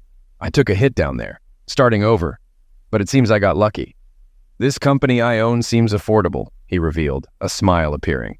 We exchanged knowing smiles. "So what's on your mind, old pirate?" I asked. "Well, here's the deal. I need a partner. At my age, bankers doubt any venture I start will last, and, well, you and I make a good team. What do you say?" he proposed. "I have very little money. You've probably heard about my impending divorce," I mentioned. "Yes, I have," he acknowledged, hinting at the spreading gossip. "Let's go with 10%, he offered. 50? Let's be reasonable. You said you're strapped for cash, but I'll settle for 45%, I countered. "Look, 25% is fair, but it's not enough. How about 40% and an option to buy another 10% in 10 years, he negotiated. "All right, let's hope I live to see it," I quipped, knowing he'd likely outlast me. Bernie and I were back in business. We acquired every lot owned by Countryman at a discount using the same bank's funds. I anticipated challenges, but our business quickly thrived, constructing and selling homes. Life progressed as usual, as did my divorce proceedings. It largely centered on custody and visitation. Ultimately, we devised a complex joint custody and visitation arrangement. That's why I returned to a dark, empty house on Christmas Eve. Gloria had taken the children for Christmas, though I was supposed to have them. Given that Christmas fell on a Sunday, they had to return to her on Monday, her day off. The kids struggled with this routine. Approaching the house, I spotted a figure on the steps, sheltered from the cold and the light snowfall. I was beside her before recognizing my ex-wife. "Gloria, what are you doing here?" I inquired. She didn't seem well. Thinner than before, her eyes appeared vacant and indifferent. It was evident she had recently cried. "I want to go home," she whimpered. "Where are the children?" I asked, sidestepping her request. "With my parents. They want to come home too. We want to be a family again in our little house. What you did to us is unfair." "I didn't do anything like that." "Well, yes, that's true. I made a mistake, okay? It was a bad and hurtful mistake, but it was just one mistake." "You're the one who tore our family apart," she accused, her voice tinged with anger. Making a conscious effort to regain composure, she said, "I promised myself I wouldn't lose my temper, but you need to understand, I struggle with anger because of this." "You have anger issues?" I was surprised. "Don't act innocent. That's not who you are. Were you just ahead of the game?" "I'm not naive, Lyle. You were never a saint. I know I hurt you, but it was never intentional. Do you honestly expect me to believe that sleeping with another man right in front of me wouldn't hurt?" I replied. She turned away, clearly wounded by my words. I watched as she wiped her eyes, her back now facing me. It was evident she was crying. I was always the overweight one, the last choice on the dance floor. I had to settle for whoever showed interest. I was a good girl, enduring countless insults. I waited all through high school and most of college for the right person. When I met you, I thought I had found him. I was a maid when we got married. I didn't make a fuss about it, but I assumed you knew. You weren't a prince then, and you certainly aren't now. You were just an ordinary guy, but I loved you with all my heart. Yes, you were a bit sharper and more ambitious than the rest, but we were always struggling financially. I learned to adjust my expectations because of my love for you. It pained me to witness your constant struggles. Then Gabriel entered the picture, and suddenly everything seemed to improve. He possessed all the qualities a woman desires in a man. This time the prince had his eyes on me. It was incredibly flattering. After the Christmas party, he kept reaching out to me. It wasn't serious, just harmless flirting. You know, attractive women often receive attention like that. I've been approached before, but never by someone from the beautiful and powerful elite. He spoke highly of you and expressed how fortunate I am to have such an amazing boyfriend like you. I bet he was just enamored with me, I remarked. Exactly. He mentioned how hard you work and how he wants to reward you. I understood his implications. If I played nice with him, he would take care of you. I suppose I let him convince me that you would benefit if I gave in to him. And it's true. There was a part of me that desired him. It felt like there was this irrational urge guiding me toward him. I was torn between hoping something would happen over the weekend and fearing it. But once we arrived, my resistance began to fade. I turned to you and confessed. What? Are you serious? You told me you were considering sleeping with him. Okay. I didn't say it outright. But you knew what was going on and you didn't object, she said, turning to me. Tears streamed down her cheeks, dripping from her chin, and her nose was running. I trusted you. We've spent 16 years together. How could you betray me like this? I lamented. But that's the crux of it. We loved each other. It was merely a fleeting affair. It pales in comparison to what we shared before and what lies ahead. Are you so deluded to think that, after hearing your cries of pleasure for him, we can salvage anything meaningful? Oh, for heaven's sake. You can't be that naive. It was all a facade. I aimed to please him. I put on quite a performance. Individuals like him demand and anticipate such theatrics. That's not how I behave in bed. And after 16 years of closeness with me, you should know that. All I know is what you did, how you degraded me. You chose the golden boy over me, the cad who offers nothing and takes everything. Powerful, isn't it? So, where is he now? What happened when the crisis hit? I'll tell you everything. He folded under pressure. We live in a society that perpetuates the dominance of the few over the many, based on the myth of some hidden brilliance they possess. Explain to me, how did this genius manage to descend the mountain so swiftly? He called for a helicopter. By then, he suspected that you had tampered with the business. It was glaringly obvious that you had sabotaged the bridge. He thought you embezzled his funds. The others began to panic. Paula insisted that this couldn't be true, that it couldn't happen like that. When the helicopter arrived, there was only space for Gabe. The rest resigned. I believe the National Guard eventually erected a temporary bridge to rescue us. Sharon and I reconciled. By then, her husband had already discovered the truth. She faced consequences just like me. Poor Robin's fiancé called off the engagement. Glenn and Ken encountered trouble, but I think they managed to resolve it with Paula's assistance. It seems it was only Gabe and us, regular folks, who truly bore the brunt of it all. But wasn't the pain sufficient? She asked, peering at me with hope. Gloria's words held a lot of truth. I wasn't entirely blameless. I toiled for Gabe, yet unlike the rest of the world, I never aligned myself with him. I knew the truth, but refused to acknowledge it to myself. I can't overlook how it transpired. They were nothing but empty promises. If scrutinized closely, one could discern a trap. But no one looked. Illusion proved more enticing than reality. We weathered through tough times, and they passed with time. What you and Gabe stripped from me was the sanctuary of my home. I'll never regain it, because those scoundrels demonstrated that what I believed in was a mirage. You and I were an illusion. With that said, I rose and made for the door of the dim, vacant house. She persisted. Answer me this, she implored. Would you prefer solitude without me, or would you rather be with me and our children around the Christmas tree tonight? I gazed at her. It would be effortless to embrace her, cherish her, bring the children back to sleep in their own beds on Christmas Eve, and pretend that what occurred never did. But all I could muster was, that's a valid question. But I lack an answer. With those words, we turned away from each other. The past cannot be altered. We must forge ahead for our future.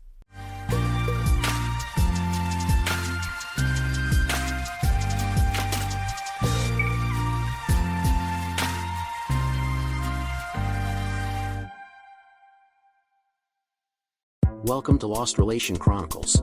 I am David Blackwood, 43 years old, an actuary by profession and, unfortunately, a husband facing failure due to recent events. Numbers have always been my refuge. Risk assessment, probability calculations, and statistical analyses form the foundation of my existence. I could easily tell you the chances of a 30-year-old non-smoker developing lung cancer or the likelihood of your house being struck by lightning. Yet, I couldn't predict the storm brewing in my own life. My wife, Sophia, was a high school art teacher. We met 15 years ago at a gallery opening, where her vibrant spirit and appreciation for the abstract contrasted with my comfort in the concrete. They say opposites attract, another cliché I'm reluctant to embrace, but it holds true for us.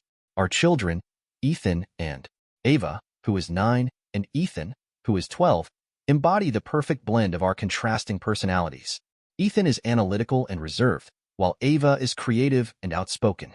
I thought we had our family life figured out, a perfect equation. The party was Sophia's idea. Let's celebrate life, she exclaimed, her eyes sparkling with an enthusiasm I struggled to grasp. Invite everyone, colleagues, neighbors, friends.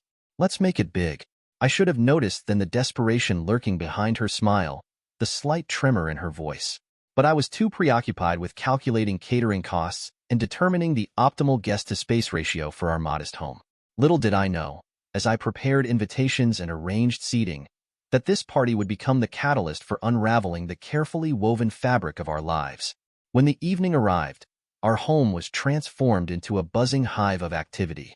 The air was thick with the scent of hors d'oeuvres and the sound of ice clinking in glasses. I stood in the corner of our living room, nursing a gin and tonic, observing the scene unfold like a detached spectator.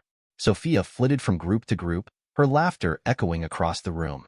She wore a deep green dress that complemented her auburn hair, looking more vibrant than I had seen her in months. I should have felt pleased, but something gnawed at the edges of my contentment. "Quite the shindig, Thorne," exclaimed William Carter, slapping me on the back.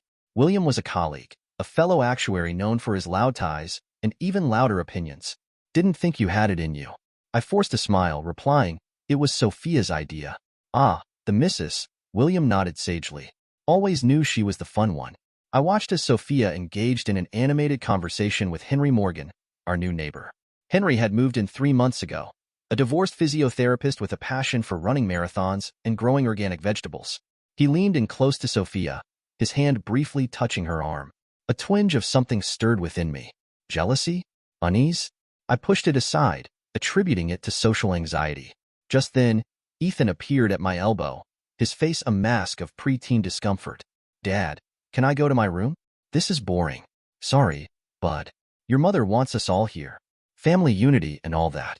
I ruffled his hair, earning an eye roll in response. As the night wore on and the crowd thinned, I found myself in the kitchen, loading plates into the dishwasher, grateful for the mundanity of the task. The house had grown quieter, but not silent. Murmured conversations and occasional laughter drifted from the backyard. It was Ava who found me first. Her face was pale, her eyes wide with confusion and something else. "Fear?" "Dad," she whispered, tugging at my sleeve. "I think you need to come outside." A sense of dread built in my chest as I followed her. As we stepped onto the back porch, I saw Ethan standing rigid, staring at something beyond the rose bushes Sophia had planted last spring. And then I saw them, Sophia and Henry, their bodies intertwined behind the very roses she had nurtured just months ago. The scene was unmistakable yet surreal. My analytical mind began to dissect the tableau before me. The angle of Henry's arm, the arch of Sophia's back, the way her green dress pooled around her waist. Time seemed to stretch and contract simultaneously. I was acutely aware of my children's presence, as well as the few lingering guests who had stumbled upon this moment. Then the sound of a glass shattering pierced the air, breaking the tableau. Sophia's head snapped up, her eyes locking onto mine. For a brief instant, she looked like a stranger, flushed, disheveled, her eyes bright with an emotion I couldn't name. But then something shifted in her gaze. Not shock, not horror, but relief? "Well," Sophia said, her voice steady as she disentangled herself from Henry, "I suppose we can drop the pretense now." I felt a harsh, humorless laugh bubble up in my throat. "Pretense? Is that what we're calling our marriage now?" Henry stood awkwardly, trying to straighten his clothes. He didn't look ashamed, just resigned. "I told you this wasn't the way, Lyd," he muttered. "Wasn't the way for what?" I asked, my voice sounding calmer than I felt. Sophia squared her shoulders, looking more like herself than she had in months. "To make you see, David, to make you understand that this, us, it's been over for a long time." Her words hit me like a physical blow, and I struggled to process what she was saying. "So this spectacle was for my benefit?" "For all of us," Sophia replied, gesturing vaguely. "I've tried talking to you, David, for months, years even, but you never hear me. You're always so wrapped up in your numbers, your probabilities. I needed you to see something you couldn't quantify." I became acutely aware of our audience, our children, the remaining guests. "Everyone out," I said, my voice tight. "Party's over." The guests filed out quickly, murmuring awkward goodbyes and avoiding eye contact. William lingered for a moment, concern etched on his face. "David, if you need anything." I nodded curtly, not trusting myself to speak.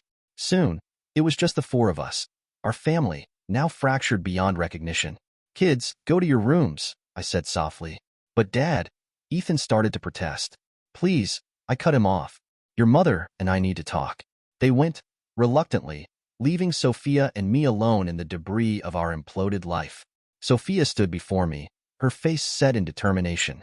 The woman I had loved for 15 years, the mother of my children, now seemed like a stranger wearing my wife's face. "Why like this?" The question escaped me, small and broken. She sighed, running a hand through her disheveled hair. "Because you understand data, David. Cold, hard facts. Well, here's a fact for you. I've been unfaithful. Here's another. I'm not sorry." Her words cut deeper than I could have imagined. I had always prided myself on being a good provider, a stable presence. But it seemed that stability wasn't enough. "How long?" I asked, dreading the answer. "With Henry." 3 months, Sophia replied matter-of-factly. "But I've been unhappy for years. You just never noticed." As the implications of her words sank in, a terrible thought struck me. "Sophia," I said, my voice hoarse. "The kids, are they?" For the first time, real anger flashed in her eyes. "Don't you dare, David. Don't you dare use your precious probabilities to question that. They are yours in every way that matters." But the seed of doubt had been planted, and I knew it would grow into something ugly and unavoidable.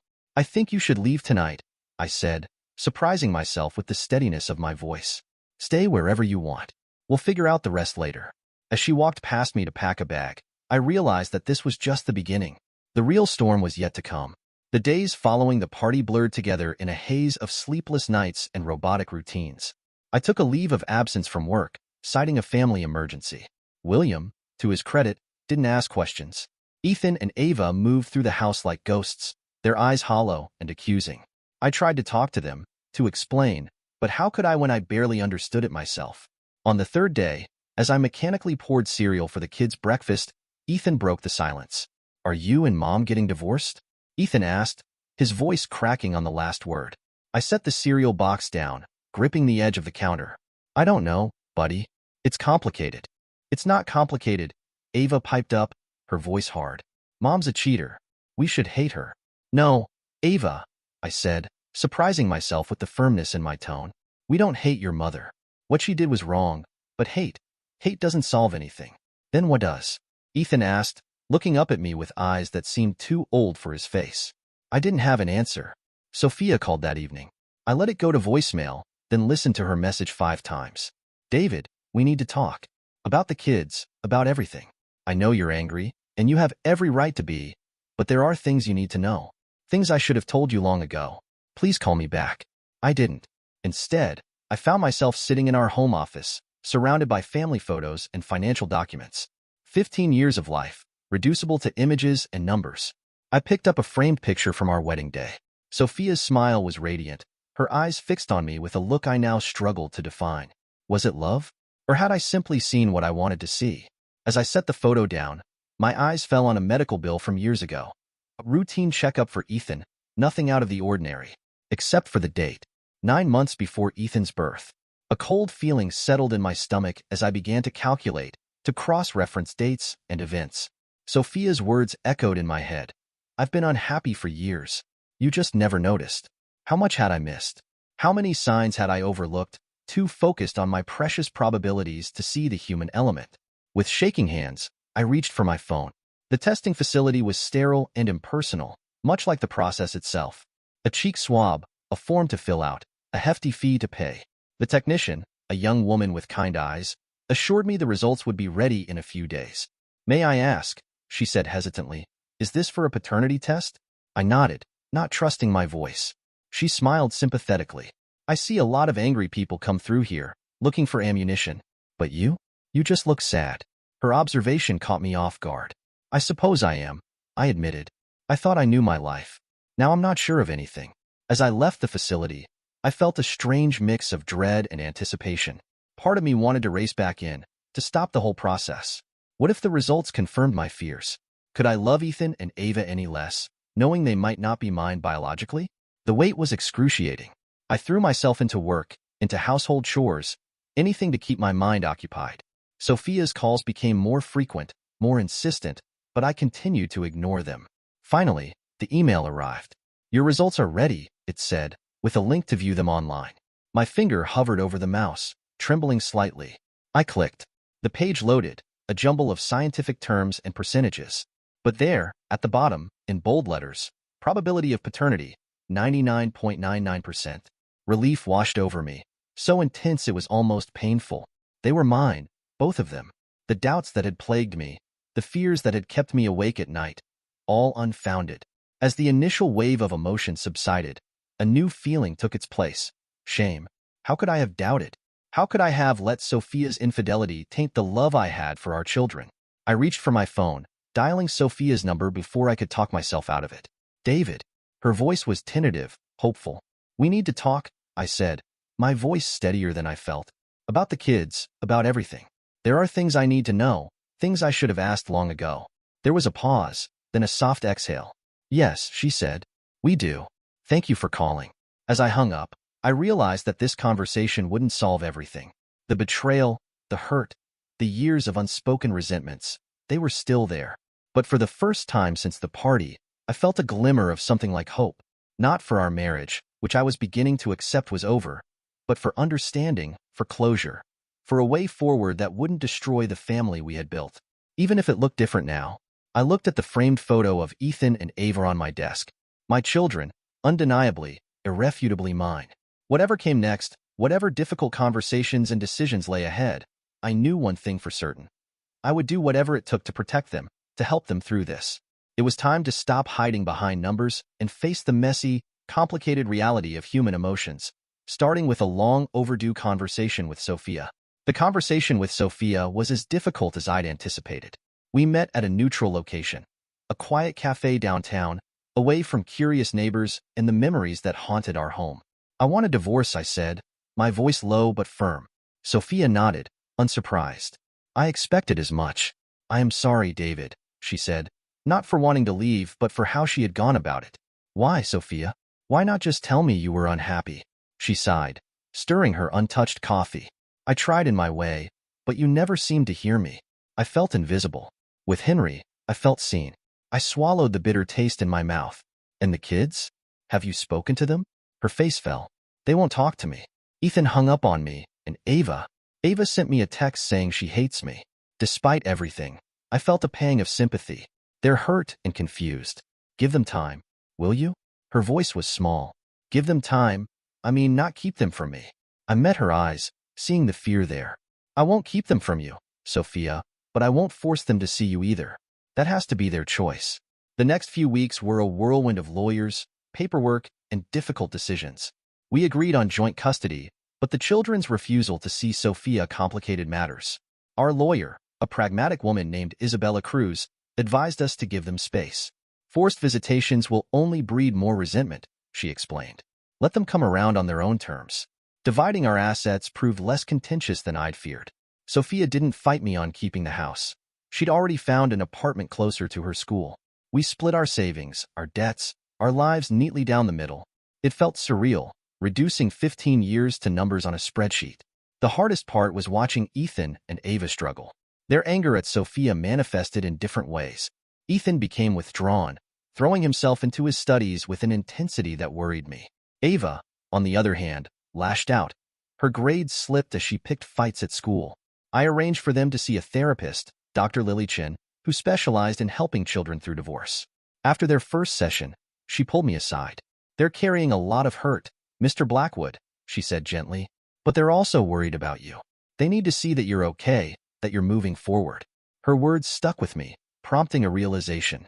I'd been so focused on managing the practical aspects of our separation that I'd neglected my own emotional healing. 6 months after the party that changed everything, I found myself sitting in my own therapist's office. Dr. Lucas Gray, a man with kind eyes and a no-nonsense demeanor, had been helping me navigate the emotional minefield of divorce. You've made progress, David, he said, leaning back in his chair. But I sense there's something still holding you back. I nodded, struggling to find the words.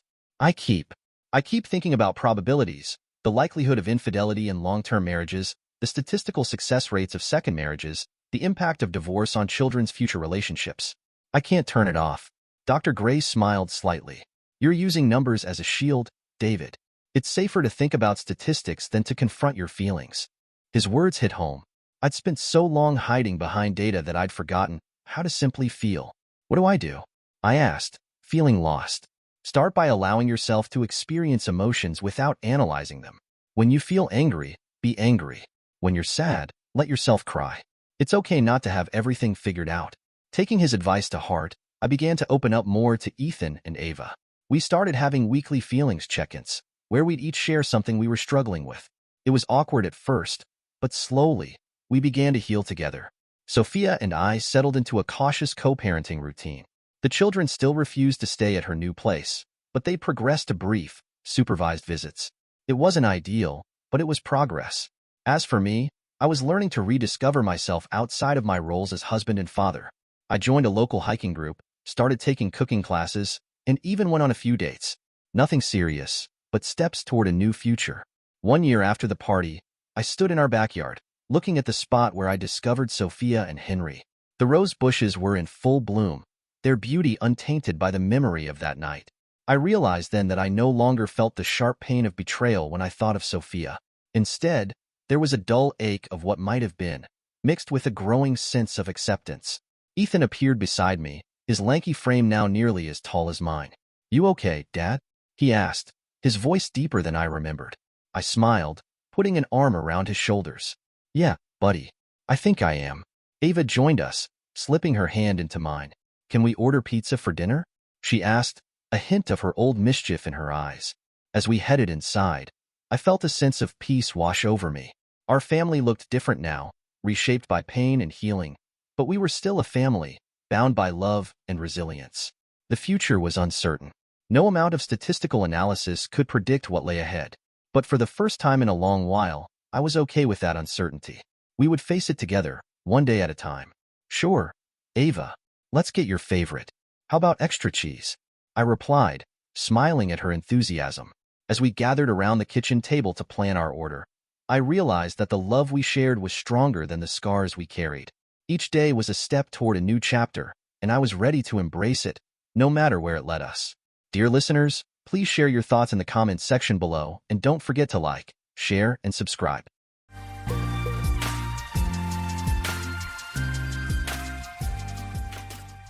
John Harkness valued honor, duty, and integrity. Growing up in a small town, he learned the importance of hard work while helping his father at the family auto repair shop. His father, a Korean War veteran, instilled in him a deep respect for service, which John carried throughout his life.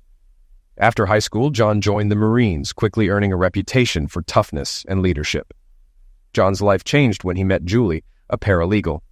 They fell in love, married, and built a life based on love and trust.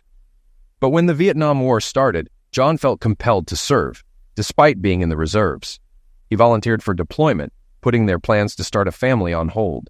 Though Julie was supportive, it weighed heavily on both of them. Years later, John reflected on their 50-year journey together while getting a tattoo in her honor, only the second one of his life. As both a mechanic and a Marine, John excelled. He believed reservists like him should help carry the burden of the Vietnam War, even though they weren't being called up due to the high number of draftees. In March 1967, after 3 years of marriage and buying a house, he discussed his decision to volunteer with Julie, who worked at a local law firm. While it was tough, they were financially stable, and John assured her they'd be fine. Julie, though tearful, understood John's strong sense of duty. At 6'6", John was tough, but marriage had softened his rougher edges. The night before he left, they shared an emotional goodbye. "Come back to me safe and sound," Julie said, "and remember, you're mine." John laughed. "Don't worry, honey. I'll take care of myself. Just behave while I'm gone." With a smile, she replied, "I promise to be good." Before leaving for Vietnam, John updated his will and arranged for part of his $240.60 monthly salary as an E4 to go toward their mortgage. Half of his pay covered the house, and a quarter went into their joint account for utilities. John figured he wouldn't need much and hoped hazard pay would cover any extra expenses. He did, however, get one indulgence before leaving, a tattoo of a knife with the words, "Death before dishonor." He considered getting a rose with a name, but remembered his father's advice and decided against it. In Vietnam, John was assigned as a fire team commander in a Marine battalion. Although the regular Marines were initially skeptical of him as a reservist, he quickly earned their respect in battle. Unlike some soldiers, John avoided the local women, not only because he was happily married, but also due to fear of diseases. "Come on, man, it's Vietnam," Harker, a fellow corporal, teased him. John showed him a picture of Julie. "Not with her waiting for me," he replied. Harker laughed. "Beautiful, but you know Jody's already with her," referring to the slang for men who seduced military wives. John shook his head. "Not Julie, she'd never do that." As the weeks passed, John wrote to Julie often and cherished her letters, reading them over and over. Her letters, which had initially come every 2 weeks, became less frequent. John didn't worry at first, thinking the delays were due to their unit's movements, but it seemed strange that he heard from his parents more often than from her. One day, John received photos of Julie in a swimsuit, but he didn't recognize the swimsuit or know who took the pictures. He brushed it off, focusing on the war and his duties. When Christmas passed with no word from Julie, John grew worried but pushed the thoughts aside. By January 1968, his unit was near Da Nang, where rumors of a major enemy offensive for Tet circulated. At the end of the month, the enemy attacked early in the morning and John's position was overrun. Most of his team, including Harker, were eliminated, and John was seriously wounded. He was evacuated to a naval hospital in Da Nang, then transferred to San Francisco. Doctors saved his leg, and though the bullet missed his vital organs, he faced a long recovery. His ear was permanently damaged, and a scar would remain on his cheek. A Marine officer awarded him a Purple Heart and informed him he was recommended for the Silver Star, adding to his other honors. Sadly, the only surviving member of his crew, Jennings, died from his wounds.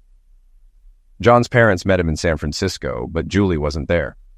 When John asked about her, his father, after some hesitation, revealed that they hadn't seen her in weeks. His father shared that he had last seen Julie about 2.5 months earlier when he spotted a man leaving John's house in a sports car while Julie waved from the doorway in a robe. Since then, she hadn't returned calls or been home. His father apologized, saying he had been collecting the mail and newspapers in her absence. John was devastated. He had been sure of Julie's faithfulness, but now Harker's warnings about Jody made sense. He finally understood why she had gone silent. "Was it a blue Corvette?" John asked. Bob nodded. "Yes, why?" "It belongs to Eric Swagman, a junior partner at her firm," John replied. "So she's not even home to get the mail?" "Doesn't seem like it," Bob said. "I noticed final notices for utilities in the phone, so I paid them. I figured you wouldn't want to come home to no power phone." "Thanks, Dad," John said. "I'll pay you back when I can." "Don't worry about it. Focus on getting better. I can issue a power of attorney if you want. If she hasn't been paying bills, who knows what else she's done. Maybe even emptied your accounts." John called over a nurse to arrange a meeting with a military lawyer. A naval lieutenant commander soon arrived, took notes, and prepared the necessary documents. "I'll handle the paperwork for you, Corporal," the officer said. "Your parents will get power of attorney. I recommend contacting a family lawyer as soon as possible. We'll meet this afternoon to sign everything." "Thank you, sir," John said. After the lawyer left, Bob reassured John. "Once we're home, I'll check the bank and stop by the house. I still have the key you gave me. If you want, I can ask George Williams. He's retired and now does private investigations. He owes me a few favors." "I don't know if I can afford a private investigator, Dad." "Don't worry about that. George and I go way back. I can also talk to our family lawyer. Oh, by the way, Wilkins said your spot is still open at the workshop. He's been saving part of your salary as a bonus for your return. Just don't tell him I told you." John appreciated Wilkins' gesture. Though rarely showing his softer side, Wilkins was kind and generous beneath his gruff exterior, always honest and fair with customers. "That sounds good, Dad," John said, wiping a tear. He silently cursed Julie. His parents hugged him. "Everything will be fine, son," his mother reassured him. "We'll handle it." A couple of hours later, the lawyer returned with a notary. After the documents were signed, John's parents left, promising to call with any updates. They thanked the nurse, who assured them John was in good hands and would soon be discharged to a VA hospital for physical therapy. Left alone, John finally slept. But his dreams weren't of Julie. He saw the Marines from his fire team, disfigured but sitting around a fire, talking as they used to. "I'm sorry I couldn't bring you with me," John said. Harker smiled, lighting a cigarette. "It's okay, Corporal. You did your best. Besides, there's no Charlie where we are now." Jennings nodded. "Parker's right. I'm just surprised any of us made it out of there." Yeah, Johansson chimed in. It was only 10,000 of them against the 4 of us, right? Trujillo laughed. I think we took down about 9,000 of them. The others laughed, but Harker grew serious. You've got another battle ahead, brother. We all know it. And about Jody. Yeah, I was kidding back then. But you need to deal with him. The others grunted in agreement. We may not be with you in person, but we're with you in spirit, Johansson added. Thanks, guys, John said. See you, Harker replied with a smile. John woke up in a sweat.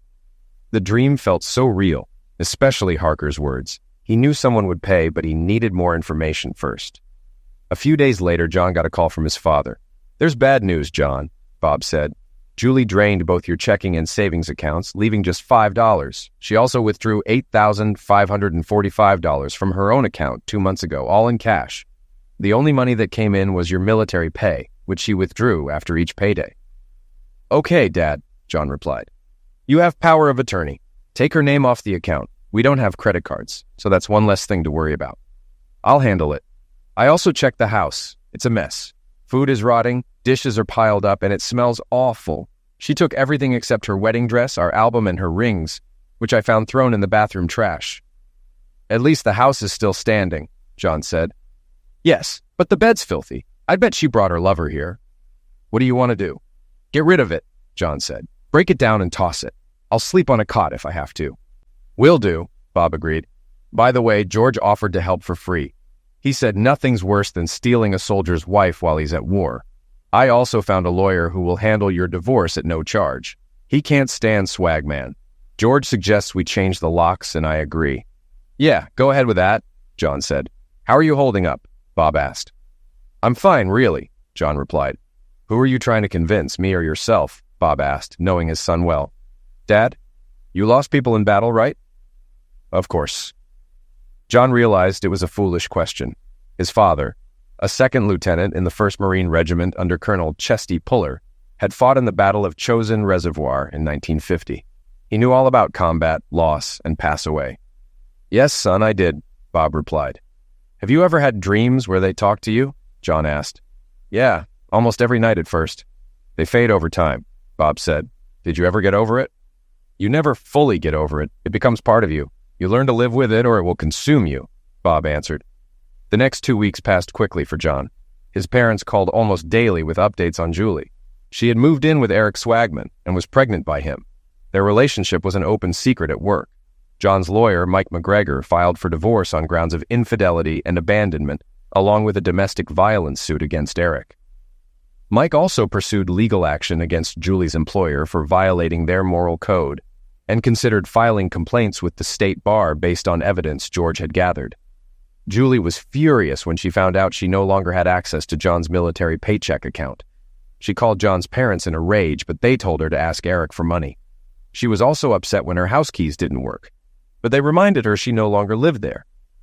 John found this amusing and focused on his physical and psychological therapy.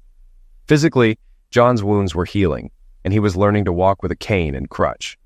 Psychologically, he struggled with both the loss of his Marines and the betrayal by his wife. When his cast was removed, he asked the doctor about driving, and the doctor said he could, as long as it was an automatic. As John was wheeled back to his room, he noticed an orderly hanging up his uniform, now with sergeant's stripes. The doctor entered and explained, "You've been promoted, Sergeant, and you're discharged. You'll continue physical therapy at a VA near home, but don't put too much strain on your leg for now. Let's get you into your uniform, and we'll head to the break room." John found his freshly laundered uniform with corporal stripes still on it. After getting dressed, the nurse helped him with his boots, polished to a shine. Using a cane, John was led to his wheelchair and taken to the break room. To his surprise, his parents, doctors, nurses, and Lieutenant Colonel Arvin Johnson, his reserve battalion commander, were waiting. The colonel motioned for John to come forward. John surprised everyone by standing with his cane, and Lieutenant Colonel Johnson smiled, shaking his hand. He then read a promotion order, officially appointing John as a sergeant in the Marine Corps Reserves, adding, "And may God have mercy on your soul," which drew laughter. John's parents proudly removed his old stripes and attached the new ones. Then Lieutenant Colonel Johnson read another citation, presenting John with the Silver Star for his bravery during the Tet Offensive in Vietnam. On January 30th, 1968, Corporal Harkness had led his small team of Marines in battle against overwhelming enemy forces near Da Nang, continuing to fight despite being wounded and ordering his men to hold their ground. His leadership and courage had significantly contributed to the defense of Da Nang, earning him the Silver Star. Lieutenant Colonel Johnson placed the Silver Star medal on John's chest and shook his hand. "God bless you, son. Your experience will be valuable for training our men." John's mother hugged him, tears in her eyes. "I'm so proud of you," she said. Bob wiped away a tear and shook John's hand. "Me too." After packing his belongings into a sea bag, John changed into his Class C uniform, khaki shirt and green pants. Marines couldn't wear green uniforms off base. He met his parents, and they headed to the airport. When they arrived home, John no longer saw it as a true home since Julie's betrayal, but he appreciated the privacy. His parents stocked the fridge with beer and snacks, and his mom made his favorite dishes, including lasagna. John changed into jeans and a t-shirt, unpacking his things. At the bottom of his sea bag, he found something he'd nearly forgotten, a large Bowie knife he had discovered in Vietnam. The worn scabbard had a winged creature holding a sword, with faint words that looked like March au Crève. Though unsure of its origin, John valued it as a souvenir and planned to learn more about it. Later, he called his lawyer and George to arrange a meeting at his home. He rested and then decided to check on his prized pickup truck. It was still in the garage and appeared in good shape. After checking the fluids, he managed to start it with some effort and let it run smoothly. He planned to change the oil and give it a tune-up soon. After looking around his property, John grabbed a beer and sat in a rocking chair. His leg hurt, so he relaxed with the TV on for background noise. Not recognizing most of the shows, he settled on a game show. Then, he called Wilkins to let him know he was back. "About time," Wilkins barked. "When can you start?" John explained his situation with Julie and his physical therapy. "Take all the time you need, son. Just glad you're home. These guys could use your expertise. Stop by this week. I've got a small return gift for you." "I'll be there," John said before hanging up. Later, Mike and George arrived. John greeted them, offered beers, and they sat in the living room. "Good to see you, John," George said. "Congrats on your award. You deserve it. Now, let's get down to business." He pulled out a reel-to-reel recorder. "I've been watching Julie and Eric. One night I followed them to a steakhouse, got a seat near them, and recorded their conversation." George played the tape. Eric's voice came through first. "So, Julie, have you thought about my proposal?" "I don't know, Eric. It's bad enough I cheated on John and am pregnant with your child. I just don't think I can convince him." "Come on, baby. If anyone can, it's you. He's probably desperate right now, willing to do anything to bring you home," Eric replied smugly. "You don't know John. He'll never agree to raise this child or share me with you," Julie said. "No, we won't let him touch you. Look, I'm not cut out to be a dad. John would do a better job raising the kid. If he doesn't agree, we'll threaten him with divorce, take his house, half his income, and demand alimony and child support. I already have the documents ready," Eric said. George paused the tape. "They seriously think you'd let that happen?" John asked, shocked. "There's more," George said, restarting the tape. "I don't know, Eric. John won't go for this," Julie said again. "He's so in love with you, he'll do anything," Eric said. "Unless you still have feelings for him?" "I do, but not like before. Besides, you're better in bed," Julie replied. John blushed, feeling bitter about loving such a two-faced woman. "I wouldn't have left you for Vietnam. What kind of fool does that?" Eric sneered. John felt the urge to punch something. "You're right," Julie agreed. "I'll talk to him when he gets back." "Good. Do you know when that will be?" Eric asked. "No, I haven't heard from him since January, and I haven't sent him anything since last year like you suggested," Julie said.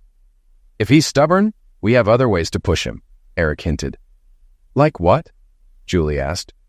"Houses can burn down, brakes can fail," Eric said. "You're not planning to hurt him, are you?" Julie asked, worried. "I won't support that." "Don't worry, you won't be involved. If something happens, you get everything and you're free," Eric said. "Only as a last resort," Julie agreed. "Exactly. We'll see when he gets back," Eric replied. George turned off the tape. "That's a conspiracy to commit liquidation," John said. George and Mike agreed, adding that it could also be conspiracy to commit fraud and theft, since Julie drained John's accounts.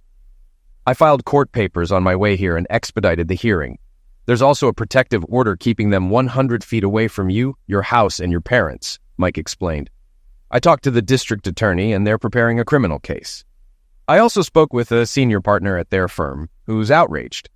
We're filing a lawsuit against the firm for violating its moral code. By the end, Swagman might end up in jail. Your father and I have friends in the department, including the chief, George added. They'll keep an eye on you. Any questions? George asked. Yes, John replied. What should I ask for in the divorce? Mike handed John a folder. Your dad acted on your behalf, he said. We're filing for divorce on grounds of infidelity and abandonment. Since she earns more than you, there's no alimony. You keep the house and everything in it because she left and didn't pay the bills. We're also demanding $7,100 from her to cover half of the joint expenses, plus the return of her rings and a name change back to her maiden name. She keeps her clothes and car. We're suing Swagman for $800,000 and the firm for $2 million for not following their moral code. The firm might settle for half to avoid bad press. Mike added, One more thing. Do you have a dress uniform? Yes, John replied. Good. Get it dry cleaned and attach your medals. I want you to wear it in court so everyone sees who Julie and Eric betrayed. I have a surprise for them, but I'll reveal it later. Just let me know when, John said. Will do. Now I've got dinner waiting at home. Get some rest, Mike said. I think I'll go grab a beer and see if I run into any old friends, John replied. Be careful, George warned. This place has gotten a bit rougher. Not more than Da Nang, John said, and they all laughed. Not quite, George chuckled, but close. After George and Mike left, John went to his bedroom and changed shirts. He thought about the knife, grabbed it, and hoped to meet a friend who was knowledgeable about knives. He locked the house, walked to the garage, and started his truck. Damn, this feels good, he thought as the truck roared to life. He pulled out and headed to one of his old spots, stopping for gas on the way. He parked in front of the bar like usual and looked around. George was right. The area had become a bit more dangerous since he was last there. Damn, he thought, I've seen worse. He walked into the bar through a cloud of cigarette smoke. After grabbing a beer, he looked around, searching for familiar faces, but saw no one. The place where regulars like him once hung out for a chat over beer now seemed like a gathering spot for gangsters. He finished his beer and headed back to his truck. As he passed an alley, he thought he heard a woman screaming for help. He stopped and listened. The scream echoed through the alley. Please stop! A woman's voice cried. He heard laughter and swearing. As his eyes adjusted to the darkness, he spotted the source of the sounds. A young woman was surrounded by 5 or 6 skinny men. From where he stood, he could tell they would hurt her if no one stepped in. John reached into his truck and grabbed a tool for protection. He slid it into the back of his belt and crept toward the woman, leaving his cane behind, knowing he'd need both hands. As he got closer, he saw one of the men grab the woman's dress and tear it, exposing her body as she screamed. It was time to act. Hey, John shouted. Leave the woman alone. Didn't you hear her? She said stop. The men froze and stared at John, unsure of what to make of the scarred white guy standing in their alley. One of them cautiously approached. Or what? He asked, pulling out a switchblade and flicking it open, assuming John would back down. John smiled and laughed. He reached back and pulled out his own knife, and the smaller man's eyes widened in fear. You really want to do this? He asked firmly, trying to defuse the situation. The man twisted his knife and tried to move around John, positioning himself between John and his buddies. John saw through the maneuver and countered, preventing the man from carrying out his plan. The gangster charged with his knife. John dodged, grabbed the man's wrist, and with a swift move, the knife fell from his hand as he cried out in pain. John quickly reacted, dodging the incoming attack, and with a swift movement, managed to disarm the man, sending him stumbling to the ground. The rest of the group, confused and shaken, began to back away. They'd never seen a knife that size, and they definitely hadn't seen anyone take down their friend like that, especially not a white guy.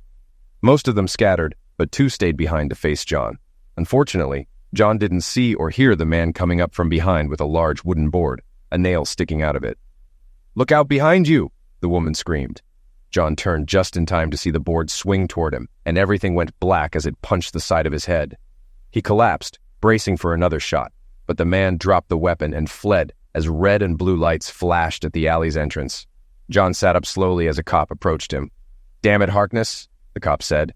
Didn't George warn you this was a rough area? Yeah, John muttered, holding his head.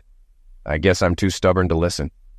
The cop surveyed the scene and told his partner to call for a couple of ambulances. He grabbed 2 more pairs of handcuffs, went over to the men lying on the ground and cuffed them. Returning to John, he spotted the large knife beside him. "Now that's a knife," the officer said, picking it up. "Where'd you get this?" "I picked it up in Vietnam," John replied. "Hand it over," the officer said. "Got a case for it?" John pulled out the leather sheath and handed it to him. The officer examined it closely. "Foreign Legion. Seriously?" he asked. "Marines," John said. "Just got back." "I know you were in the Marines, John. I'm talking about the markings on the sheath. That symbol means French Foreign Legion, and the words under it mean march or die. This isn't standard issue. I bet it belonged to a French soldier once." He handed the knife back to John. "Better store this somewhere safe before a tough cop confiscates it. Maybe hang it up in a frame." John nodded. "Yeah, I'll do that." The woman, visibly shaken, approached the officer. "Please don't arrest him, officer," she said. "He saved my life. Those men were going to hurt me." The officer looked at her torn dress. "It's all right, ma'am. He's not under arrest, but he'll need to see a doctor, and we'll need your statement. I'll take him to the ER in my car and give my statement there. Is that okay?" she asked. The cop thought for a moment and then agreed. "All right, miss. You can follow me to the hospital," he said, calling over to his partner, who approached quickly. Another officer glanced at the handcuffed men on the ground and whistled. "Damn," he said. "Isn't this Juan Mendoza, the gang leader we've been hearing about?" The first cop nodded. "Yeah, that's him." "And this guy took out all three of them?" the second cop asked. The first cop nodded again. "Seems like it," he replied. "Damn," the second cop muttered. By then, 2 ambulances had arrived, and the paramedics were loading the gang members onto stretchers. The first cop helped John to his feet. "You didn't get enough of this stuff in Vietnam?" he asked with a grin. John laughed, though it hurt. "Apparently not," he said. "All I wanted was to have a beer with my friends." "Well, this young lady will take you to the ER. Hand over your keys. My partner will drive your truck home, and I'll pick him up after we're done at the hospital," the cop said, pointing at John. "And stay away from this place. It's not what it used to be. The regulars hang out at Rockwood on the other side of town now." "Thanks, officer. I'll keep that in mind," John said. He followed the young woman, who introduced herself as Amelia Simmons, to her small Dodge Dart. "Aren't you the guy who earned the Silver Star in Vietnam?" she asked on the way to the hospital. "Yeah," he replied. "How do you know about that?" "Who doesn't? It was all over the news today," she said. "But what are you doing here? Shouldn't you be home with your wife or something?" John couldn't hold back and started crying quietly. He didn't know what hurt more, Julie's betrayal or the fact that strangers seemed to care more about him than his own wife. "Sorry," Amelia said. "I didn't mean to upset you. What happened?" John gave her the short version of his marriage ending, and she began to cry too. She pulled into the ER parking lot, found a space, and hugged him. "That's awful," she said. "That woman doesn't deserve you." Tears streamed down her face. John looked at her and asked, "Why are you crying?" "Those men were going to hurt or even eliminate me. But you stepped in when you could have died. You don't even know me, yet you were willing to risk your life for me," she cried. "I can never repay you for that." John hugged her back. "You don't owe me anything," he said. "No, I do. I owe you everything. You saved my life even when you were already hurting. So I'll do the same for you. No matter how long it takes, I'll help heal your broken heart," she said. "I promise, no one will hurt you again. Not like she did." "You don't even know me," John said. "And you didn't know me either," she replied. "But after tonight, I know all I need to. John Harkness, you're my hero, my knight in shining armor. I want to take care of you, hold you, and fill the emptiness in your heart. Please let me." John considered her words. He looked into her eyes and saw only love, no deceit. There was a beauty in her he couldn't quite describe, perhaps because of all the pain from Julie. In the back of his mind, he heard Harker's voice. "Come on, Corporal." "Sorry, Sergeant." John smiled, though Amelia didn't know why. "Okay," he said, kissing her gently. She hugged him tightly. "You won't regret this, John, I promise," she said. They entered the emergency room where the officer was waiting while the doctor examined John and Amelia. The doctor cleaned John's cheek wound and took x-rays. After reviewing the images, he looked at John. "You must have a jaw made of steel," the doctor said. Amelia was fine as well. John gave his statement about the evening's events, and the officer seemed satisfied. "John," the cop said, "Amelia's a good girl, but she's had it rough. Her parents died in a car crash a few years back, and she's been on her own since. Her last boyfriend was abusive. She finally left him, but now she's homeless and has been living in her car for 3 days. I know you've got your own problems, but maybe you could help her out. Heck, maybe you both can help each other. Thanks, John said. Maybe you're right. John was taken aback by what the officer said. Amelia hadn't mentioned any of her struggles, yet she had been there comforting him. He felt something he hadn't felt in a long time. Love, maybe. Whatever it was definitely better than anything Julie had given him. The officer handed him a card. "Call me if you need anything," he said before walking over to Amelia. "Follow me to John's house. I need to pick up my partner anyway," he said. She thanked him, and they left the ER. They drove to John's house in silence. John had a lot on his mind. His soon-to-be ex-wife had treated him like dirt. His fellow Marines were gone. And now there was Amelia. John didn't believe in coincidences, but he couldn't help but wonder. Both of them were in pain, but each had set their pain aside to help and comfort the other. They finally arrived at John's house, and after the officers left, he invited her inside. "It's okay, Amelia, I don't bite. It's way more comfortable here than in your car," he said. "I don't want to impose," she replied. John grabbed one of her bags from the car. "Nonsense," he said. "It's no imposition.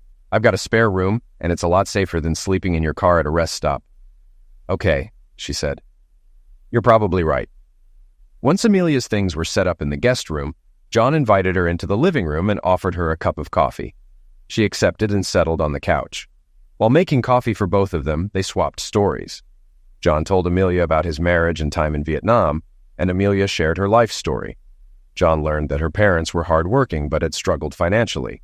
They died in a car accident while they were living in an apartment, leaving Amelia with nothing. She sold what little she had but ended up on the streets. The small savings her parents left behind went toward their final expenses. After losing her job as a secretary when her boss moved, she found work as a waitress at a diner near the alley where she was attacked. She earned just enough to share an apartment with a friend, but when her friend moved to another state, Amelia couldn't afford the rent alone. She dated a man briefly, but he became violent when she refused his advances. So she left and returned to sleeping in her car, hoping to save enough to rent a room. "Why don't you stay here?" John asked. "I can't take advantage of your kindness like that," she said. "I can't pay you anything, and it won't look good with your divorce going on." "It's no problem," John said. "You can stay in the spare room and maybe help me keep the place in order. As for the divorce, if anyone asks, I'll just say you were homeless, and I let you stay in exchange for help around the house." "That sounds fair," Amelia said. "I hope you don't get tired of me." John laughed. "I doubt it," he said. "I hope you can stand looking at this ugly face," he added, pointing to his scar. She gently ran her fingers over his scar and ear. "I can handle it," she said. "Actually, I think it makes you look tough, like someone who doesn't take crap from anyone," John chuckled. "Flattery will get you far. By the way, things might get a little hectic here for the next couple of days," he said.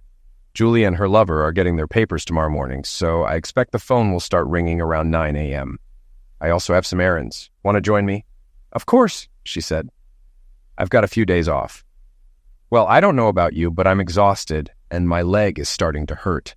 I'm heading to bed," John said. "I'll come with you if that's all right," she said, following him down the hallway. "Do you mind if I sleep with you tonight?" "No, Zex, I just need someone to hold me." "Of course," he replied. "I promise to behave." She smiled and went to the bathroom to shower and change, while John got ready for bed. He was already under the covers when she returned, wearing a long t-shirt and underwear. She slid under the blanket and he instinctively wrapped his arms around her. She placed her hand on his chest and rested her head on his shoulder. She feels so good, John thought. They fell asleep and woke up the next morning with John still holding Amelia, his hand on her bare bosom. He quickly pulled away, startling her. "Sorry," he said. Amelia smiled. They showered and got ready for the day. While Amelia prepared breakfast, John got dressed. At 9:20 a.m., the phone rang. "What the hell is this, John?" Julie yelled. "I don't want a divorce. And what's all this about cheating and abandonment? I don't care what you want now." "Julie," John replied, "you moved out, refused to pay the bills, stole thousands, slept with Eric Swagman, moved in with him, and now you're pregnant with his baby or someone else's. That clear things up?" "I didn't know you were back, John, or I would have come to you," she said. "Nonsense, Julie. It was all over the news. People I don't even know welcome me home. But not you. You were too busy cheating with your boyfriend to care about your husband," he said. "You don't understand, John. I still love you," she cried. "No, you don't, Julie. I haven't heard from you since last year. I found out everything from my parents when they visited me in the hospital after I got shot. You didn't even send me a card. How can you claim you love me when you're carrying someone else's child?" "But I love you, John," she insisted. "No, you don't, Julie," he said sharply. "What did you tell him when you talked about me raising your fool?" "How do you know what I said?" she asked, crying. He had never spoken to her like this before. "Do you really mean it? Just sign the damn papers and get it over with. We're done. And I'll take your boyfriend down with you." Suddenly, Eric picked up the phone. "Listen, a-hole, I'll bury you," he threatened. "I don't think so, idiot. Tougher men than you have tried and ended up 6 feet under. You want to go up against me? I'll bury you, and you'll be begging for mercy. I heard you planning to torch my house and mess with my truck. Try it, and I promise you, you'll regret it. You'll be lucky not to end up in prison," John replied. "We'll see," Eric shot back. Julie got back on the phone. "John, please, let's talk this through. There's no need for a divorce. Eric and I have a proposal for you," she said. "If you want to talk to my lawyer," John responded. "Here's my proposal. Go to hell and die." He hung up and punched the wall. "Damn her," he yelled. Amelia came up and hugged him.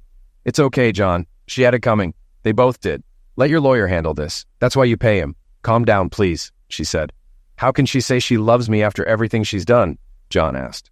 "I don't know, John," Amelia replied. "It's obvious she's not in her right mind. Come on, didn't you say we had things to do today? Let's get going." "You're right," he said. "What's first on the list?" she asked. "I need to visit my civilian boss, get my dress uniform dry cleaned, and have the medals pinned on it. Then, buy parts for the truck and do some maintenance," he replied. "Let's get to it," she said. "We've got a busy day." "But first, I'll call my lawyer," John added. Amelia agreed, and John made the call, telling Mike about Julie's earlier call. "Yeah, I figured she'd lose it," Mike said. "And Swagman looked ready to break something. I'll be curious to see what they come up with. By the way, I talked to Lee.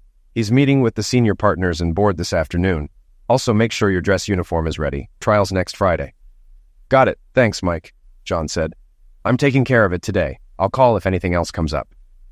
They left the house and dropped off John's uniform and medals at the cleaners, giving detailed instructions on how to handle them. The owner, an old military vet, knew exactly how to do it right. Then they headed to old Wilkins's shop. "Hey, boss," John said as he and Amelia walked in. Wilkins glanced up from a stack of papers. "Well, look who it is," Wilkins said. "Damn, I need a secretary. I don't have time for all this paperwork. I've got cars to fix." John glanced at Amelia. "Seriously, you need a secretary?" "Hell yeah," Wilkins said. "I've got paperwork, phones to answer, and customers to deal with." "I know someone who was a secretary and might be looking for a better job. Interested?" John asked. "Hell yes," Wilkins said. John took Amelia's hand. "Boss, meet my friend, Amelia Simmons. She was a secretary," John said. Wilkins looked her over. "Think you can handle all this, young lady?" he asked. Amelia nodded. "Absolutely. I can type 50 words a minute, sort documents, take shorthand, work with customers, and even run the cash register." Wilkins considered her for a moment.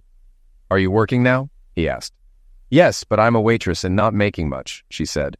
"Here's what I'll do. Give your boss 2 weeks' notice, then come work for me. I'll start you at $125 a week since you're John's friend. How's that sound?" Wilkins offered. "That sounds great. Thank you, Mr. Wilkins," she said, smiling. "You know anything about cars?" he asked. "Not as much as you, but my dad taught me a lot," she replied. "Even better," Wilkins said. "Oh, John, I've got something for you," Wilkins said, pulling out an envelope from his desk and handing it to John. "Consider it a welcome home bonus." John opened the envelope to find a check for $2,340. He shook Wilkins' hand. "Thanks, boss. This means a lot." "You've earned it. Deal with your cheating wife, then get back to work," Wilkins said, grinning. "It's on my list, boss," John replied with a smile. Wilkins waved them off. "You guys go." As they left the shop, Amelia looked at John in amazement. "Wow, $125 a week? I've never made that much. Thanks again, John." "You're welcome," John replied. "Did you know that's almost double what I make as a sergeant in the Corps?" "Really?" Amelia asked, surprised. "Oh yeah," John said. "So you really know about cars?" "Yes, my dad taught me how to tune cars, change belts and tires, and do oil changes. We didn't have much, so he fixed everything himself," she said. "Don't tell Wilkins that. He'll have you under every car in the shop," John joked. Amelia laughed. "I wouldn't mind getting some grease under my nails. You take care of the truck and I'll show you what I can do," she said, giving him a wink. John grinned. Damn, girl, I think I'm in love. Amelia giggled and kissed him on the cheek. Me too, she whispered. They stopped at John's bank, where he deposited the check and set aside 10% for savings as usual. He kept $100 in cash and ordered new checks, without Julie's name on them. Then, they went to the auto parts store to pick up everything John needed for the truck. After grabbing burgers, they headed home. Home, John thought. With Amelia by his side, it really felt like home. He parked the truck in the garage and started prepping for work while Amelia changed clothes. When she returned, she wore old jeans and a t-shirt. So, what's the plan? John asked. Amelia grabbed the spark plugs and wires. I'll do the spark plugs and wires while you handle the oil, she said confidently. Okay, John said, surprised. You know how to check the spark plug gaps? You're kidding, right? She replied, gathering the tools and getting to work. John was amazed at how smoothly she handled the tools. He worked on the oil change while she replaced the plugs, wires, rotor, and distributor cap. When he finished, he inspected her work, genuinely impressed. Everything looked perfect. Still, John knew looks could be deceiving, so he lowered the truck, climbed in, and started the engine. It hummed smoothly, just as he'd hoped. He revved the engine, listening for any issues, but there were none. Satisfied, he turned off the engine and looked at Amelia, now with oil smudges on her hands and face. In that moment, she looked more beautiful to him than Julie ever had. Well? She asked, a bit unsure. John took her face in his dirty hands and kissed her on the lips. Now I know for sure I'm in love, he said. You're hired. Amelia smiled, not caring that her face was even dirtier now. John handed her some hand cleaner. There had been a time when he wished Julie would share moments like this, but she always found his work too dirty. After cleaning up, Amelia cooked dinner, and they spent a quiet evening watching TV. For the first time in a long while, John felt content and didn't think about his soon-to-be ex-wife. The next few days passed quickly. John picked up his uniform from the dry cleaners and spent hours removing loose threads, polishing his boots, and shining his cap visor. Amelia handed in her resignation at the diner, only to be told she was fired on the spot. She left, knowing she'd have to return for her final paycheck in a few days. As the days went by, John and Amelia grew closer. They both agreed to wait until John's divorce was finalized before deepening their relationship. John found this difficult. It had been a long time since he'd been with a woman, but he was falling in love with Amelia and knew she felt the same. Finally, the day of the court hearing arrived. After breakfast, John showered, shaved, and dressed, then walked into the living room where Amelia was waiting in a beautiful dress. Wow, she said, admiring him in his full dress uniform with his medals. You look like you're ready to be devoured. John smiled. Thanks, but I feel like a Christmas tree. You look amazing too, he added. At the courthouse, they were greeted by 14 uniformed Marines from John's unit, including Lieutenant Colonel Johnson and Sergeant Major Roberts. After introductions, they went inside, where the Marines filled 2 rows of the courtroom. John joined his lawyer, Mike, at the table while his parents sat with the Marines. John glanced over at Julie and Eric at the other table. Julie's eyes widened at the sight of the man she had betrayed, while Eric smirked, resting his hand on Julie's pregnant belly. Julie hadn't noticed Amelia yet. The judge entered, and the bailiff instructed everyone to stand. Once seated, the judge noticed the Marines and asked, "What brings you here today, gentlemen?" Lieutenant Colonel Johnson stood. "Your Honor, we're here to support Sergeant Harkness and, if necessary, testify to his character." The judge nodded with a smile. "Thank you, Colonel. I don't think it'll be needed, but I appreciate the gesture." The Marines remained silent, glaring at Julie and Eric throughout the proceedings. As Mike predicted, the case went smoothly. The judge questioned both John and Julie about their marriage and the circumstances leading to the divorce. Julie admitted to leaving John, not paying bills, and becoming pregnant by Eric Swagman, who absurdly demanded child support from John. "Do you seriously expect me to order Mr. Harkness to pay child support for a child you fathered?" the judge asked incredulously. "Are you serious or just stupid?" Denied. Every request Swagman made was denied. In the end, the judge ruled in John's favor, granting him the house, issuing a permanent restraining order, denying child support, and ordering Julie to return half of the money she withdrew from their joint account. She was also instructed to revert to her maiden name. There was no need to return the wedding rings, as Julie had already discarded them. Swagman tried to object, but the judge silenced him with a sharp rap of the gavel. "And as for you, Mr. Swagman," the judge added, pointing with his gavel, I'm ordering an investigation into your role in all this. At a minimum, there's a serious conflict of interest here, and the district attorney is considering other charges, including conspiracy. Swagman's face reddened as the judge continued. Your actions today will weigh heavily on any future proceedings. Mr. Harkness's divorce is granted. Swagman jumped up in a rage. You fool! I'll have your ex and any other woman you're with, and I'll bury you. John stayed calm. I don't think so, he replied quietly. Swagman looked around, his anger meeting the stern gazes of the Marines and John's steady indifference. Julie avoided his eyes, her head hung in shame. Before Swagman could say another word, the bailiff stepped in, placing a firm hand on his shoulder and guiding him back to his seat. John shook his head, as Swagman sat defeated. Lee Marcus, who had been watching from the back of the courtroom, approached. You're fired, he told Swagman bluntly. I'm also filing a formal complaint with the bar. Pack your things and leave by the end of the day. Swagman clenched his fists, but said nothing as Lee turned to Julie. Julie, you're still employed, at least until you have the baby and recover. After that, we'll reevaluate your position. Julie nodded silently as Lee turned to John. Sergeant, thank you for your service, Lee said, shaking John's hand. On behalf of the firm and our board, I apologize for everything you've gone through. John nodded, his gaze still fixed on Julie. Lee then addressed Mike. Given the situation and John's service, the board finds your original proposal acceptable. No need to prolong this or waste any more money. Let's finalize the details next week. Mike nodded. Thanks, Lee. I'll call you Monday. As Lee left, John turned to Amelia, who had quietly observed everything. She embraced him tightly, and he took comfort in her presence. When they parted, John noticed Julie watching, tears in her eyes. John, I'm so sorry, Julie said, her voice shaking. I didn't mean to hurt you. John's response was cold. Well, you did. Julie wiped her eyes. Why did it have to come to this? You weren't there, Julie. Eric was. You saw dollar signs and made your choices. Now you live with them, John said. Julie's voice was barely audible. What's this about you raising my baby? John's eyes narrowed. Eric thought I'd raise your child while you stayed with him. It's ridiculous. I didn't like the idea, but I considered it, Julie admitted. I'm sorry. John just shook his head. Julie glanced at Amelia, realizing who she was. I see you've moved on, she said bitterly. Amelia stepped forward. I'm not just replacing you. I'm here to heal the heart you broke, and I intend to do that for the rest of my life. Julie looked down. I guess I deserve that. John, his tone softer but still hurt, asked, Can we ever be friends, Julie? I don't know. I don't deserve your forgiveness, she replied, eyes filled with regret. John sighed. It'll take time. If it weren't for Amelia and my parents, I don't think I'd be here. Tears streamed down Julie's face as she left. John felt both sadness and relief as he watched her go. Turning to Mike, he shook his hand. Thanks for everything, Mike. I owe you. Mike waved it off. That's what friends are for. Besides, knocking Swagman down a peg was satisfying. Now go celebrate. You've earned it.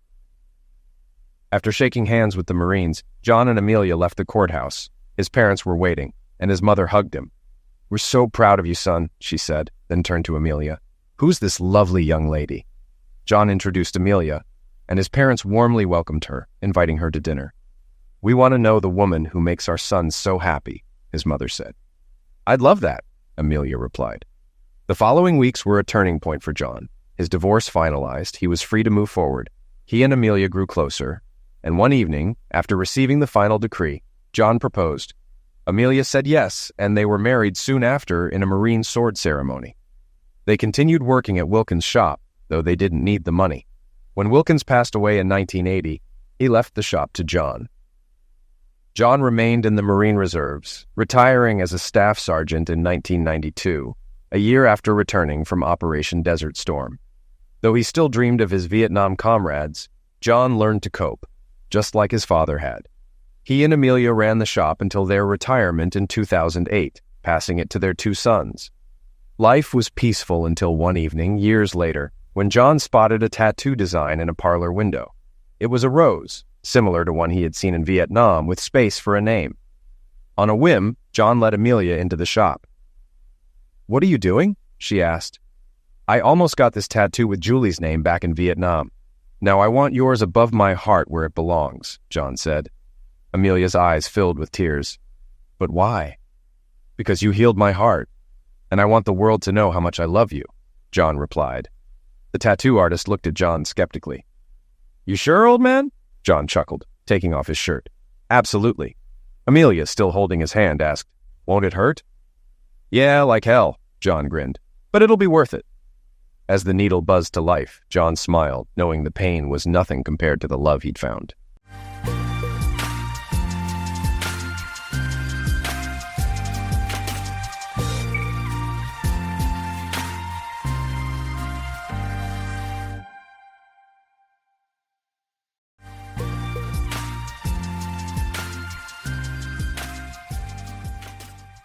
Zane's interest in real estate started from modest roots.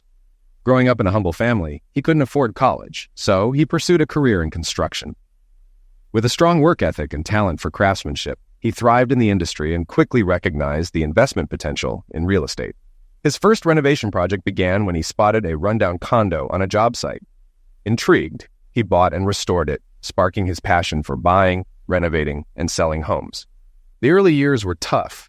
Zane worked long hours, managing multiple projects while learning real estate. His dedication paid off, earning him a reputation for transforming neglected properties into valuable homes. This success brought financial stability, allowing him to take on bigger projects and eventually become a self-made millionaire. Despite his success, Zane stayed grounded, always looking for the next opportunity. Zane loved every part of the process, from buying to selling. He saw each purchase as a bargain and took pride in selling properties at a profit, confirming his eye for value. By age 52, after more than 30 years of renovations, Zane was an expert in his trade, living mortgage-free in a beautifully restored home he had bought at a great price. His renovations doubled the property's value, giving him financial freedom to pursue future deals. Zane's entry into real estate was almost by chance. While working in an area with affordable condos, he noticed one in disrepair with a "for sale" sign. After talking to the realtor, he learned the two-room condo was severely damaged and priced at $150,000, while similar condos sold for $225,000. Zane estimated he could renovate it for $25,000 to $30,000, but didn't have the full $150,000. With the realtor's help, he secured a reconstruction loan. After navigating a lengthy approval process, Zane became the proud owner of his first real estate investment. Since Zane had a full-time job, he could only work on the condo in his spare time, which slowed down the renovations. He hired some workers, but they did poor quality work, so Zane had to fix their mistakes. This cost him time and money, as he was still paying for the mortgage, insurance, utilities, taxes, and condo fees. To speed things up, Zane took 2 weeks off work, dedicating 12-hour days, including weekends, to finish the job. He encountered unexpected issues, like needing to replace the entire air conditioning system, adding thousands in unplanned expenses. Zane listed the condo before it was fully renovated, and a neighbor offered to buy it for his mother. Zane let the buyer choose the colors and carpeting, and when the work was finished, the condo had new tile, wood floors, cabinets, appliances, and an air conditioning system. The buyer agreed to the $250,000 asking price. Zane had invested $40,000 in the renovation, including paying professionals for high-quality work. After closing costs and realtor fees, Zane made $35,000 in profit within 3 months. He was pleased with his first investment and learned valuable lessons for future deals. Zane attended real estate seminars, learning about hard money lenders, who offer quick loans for renovations, but at high interest rates. Though expensive, these loans could be processed quickly, eliminating long waits for traditional bank loans. To streamline his process, Zane became a licensed realtor, gaining access to the Multiple Listing Service, MLS, which allowed him to find and make offers on properties independently. He also earned commission on both buying and selling properties. Over the years, Zane bought, renovated, and sold many properties, starting with condos and gradually moving to larger homes. By saving his profits, he was eventually able to buy houses with cash, speeding up transactions and securing better deals from motivated sellers. Zane began outsourcing renovations to a trusted contractor and focused solely on finding and purchasing properties. At one point, he had several homes in different stages of renovation. By then, Zane had amassed a net worth of over $1 million, mostly in cash, and consistently earned a six-figure income. Despite his wealth, he lived modestly, with few people knowing his true financial status.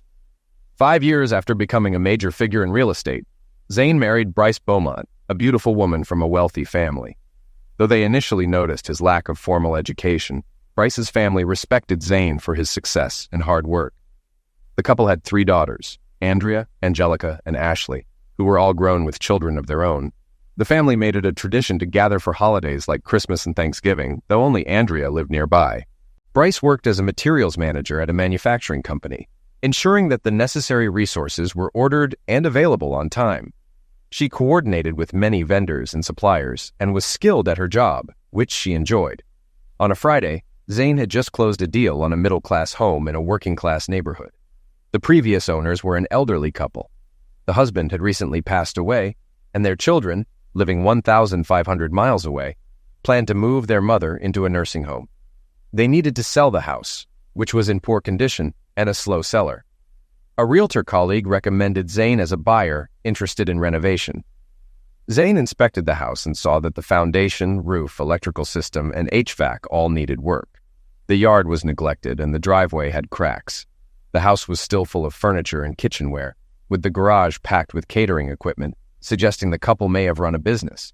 The children knew similar homes were valued at $315,000, but Zane offered $250,000, explaining that at least $50,000 in renovations would be needed.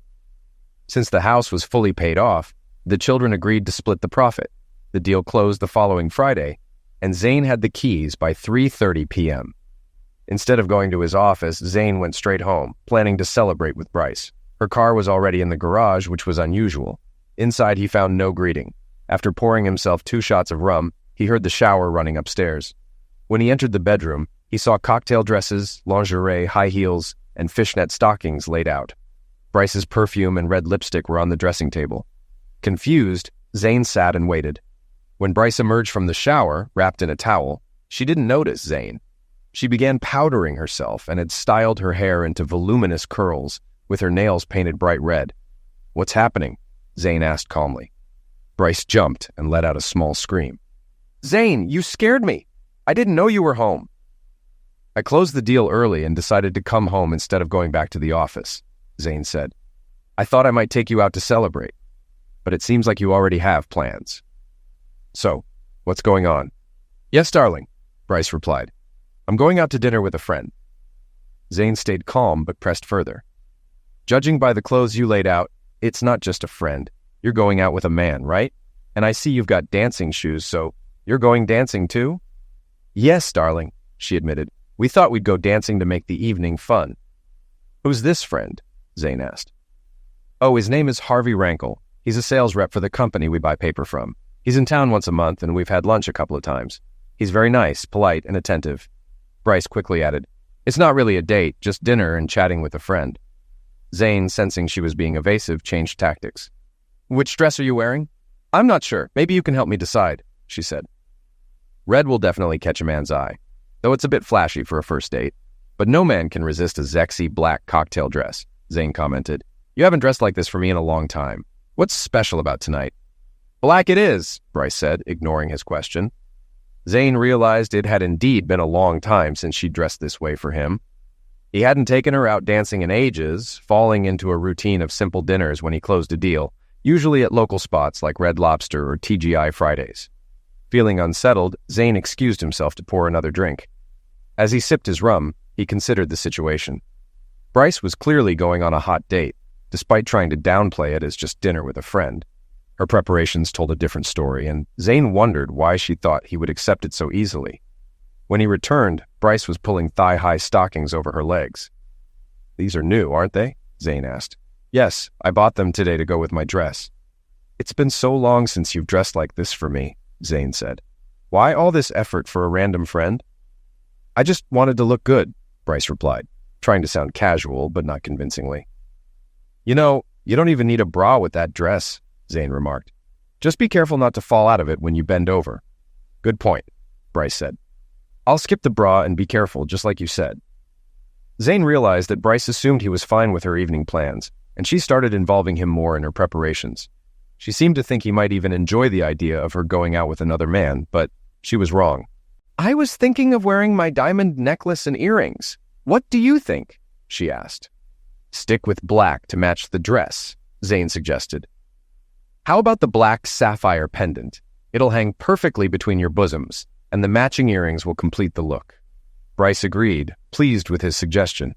While Zane appeared calm, inside he was boiling with anger. After Bryce put on her cocktail dress, she asked Zane to button it. She admired herself, showing off her leg, and packed her dancing shoes in her bag. Before leaving, she asked Zane to bring her half a glass of spiced rum, saying she felt restless. Zane sensed that Bryce wanted to leave him alone in the room for a moment. "Of course, it's going to be an exciting night for you," he said, leaving the room with the door slightly ajar. As he glanced back, he saw Bryce quickly grab something from his nightstand and put it in her purse. Though he didn't see exactly what it was, he knew.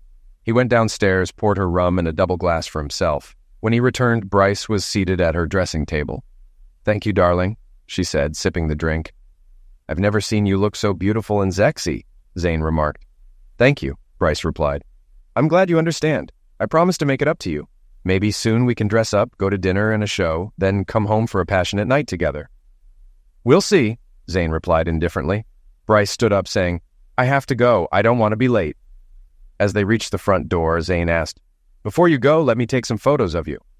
"I'd love that," Bryce agreed, posing for the camera. Zane directed her to stand by the door, turning sideways like a model. He took some photos, then added, "Now lean forward, but be careful not to fall out of the dress. Lift the hem so I can see more leg and the top of your stockings." Bryce complied, and Zane captured the shots. Bryce, feeling overly confident, complied with Zane's request for more photos. After checking her watch, she said, "I really need to go. Don't wait up for me." Zane calmly replied, "Don't worry, I won't." Before leaving, Bryce asked, "Kiss me and wish me a nice evening." She leaned in, asking for a kiss on the cheek to avoid smudging her lipstick. Instead, Zane slapped her hard across the right cheek. Bryce stumbled back, shocked and in pain, her expression filled with disbelief. "Zane? Why?" she asked. Zane stepped closer. "Did you really think I'd be okay with my wife going on a date dressed like that?" Bryce, confused, said, "But you seemed fine with it. You even helped me." Zane slapped her other cheek just as hard. Now frightened, Bryce stood in shock. "In what world would I tolerate such disrespect?" Zane demanded. "Did you really think I'd let you run off like this?" Tears welled up in Bryce's eyes. "It was just dinner," she sobbed. Zane grabbed her purse and found a pack of rubbers. "You took these when I went downstairs, didn't you?" Bryce tried to explain. "They were just in case. I wasn't planning on using them." Zane, holding back his own emotions, replied angrily, "You've misjudged me." Bryce begged for forgiveness, offering to cancel her plans, but Zane wasn't moved. "Stay, and I'll punish you," he warned, shoving her coat and purse into her hands. "Get out now. Don't come back until tomorrow."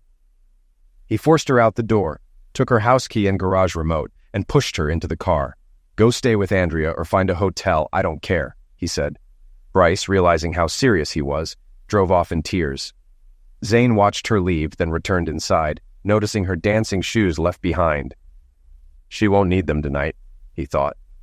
Feeling exhausted, Zane poured himself another drink and collapsed into his chair. Overwhelmed with a mix of emotions, anger, humiliation, and sadness, he started to cry. Realizing he needed to take action, he considered kicking his wife out by packing all her belongings into trash bags. However, he soon realized that task would take too long. As he sat in his chair, a simpler solution came to him. He had just bought a fully furnished house earlier that day, complete with utilities and Wi-Fi. Smiling to himself, Zane decided to move in. He packed a few essentials, clothes, his laptop, and other equipment, into 2 suitcases and was ready to leave by 11 p.m. He placed the house key and garage remote on the kitchen table and drove in silence to his new home, just 45 minutes away. When he arrived at the dark cul-de-sac, he parked next to the side entrance and let himself in. The house was clean but in need of repairs. As he walked through the rooms, he noted what needed upgrading: kitchen cabinets, flooring, appliances, and light fixtures. Though he usually renovated houses quickly, he planned to take his time since he intended to live there for a while. Zane unloaded his car, noting that half the storage space was still occupied by the previous owner's belongings. The family had taken only sentimental items, leaving behind furniture and an old computer in the former office. Zane set up his computer in that space.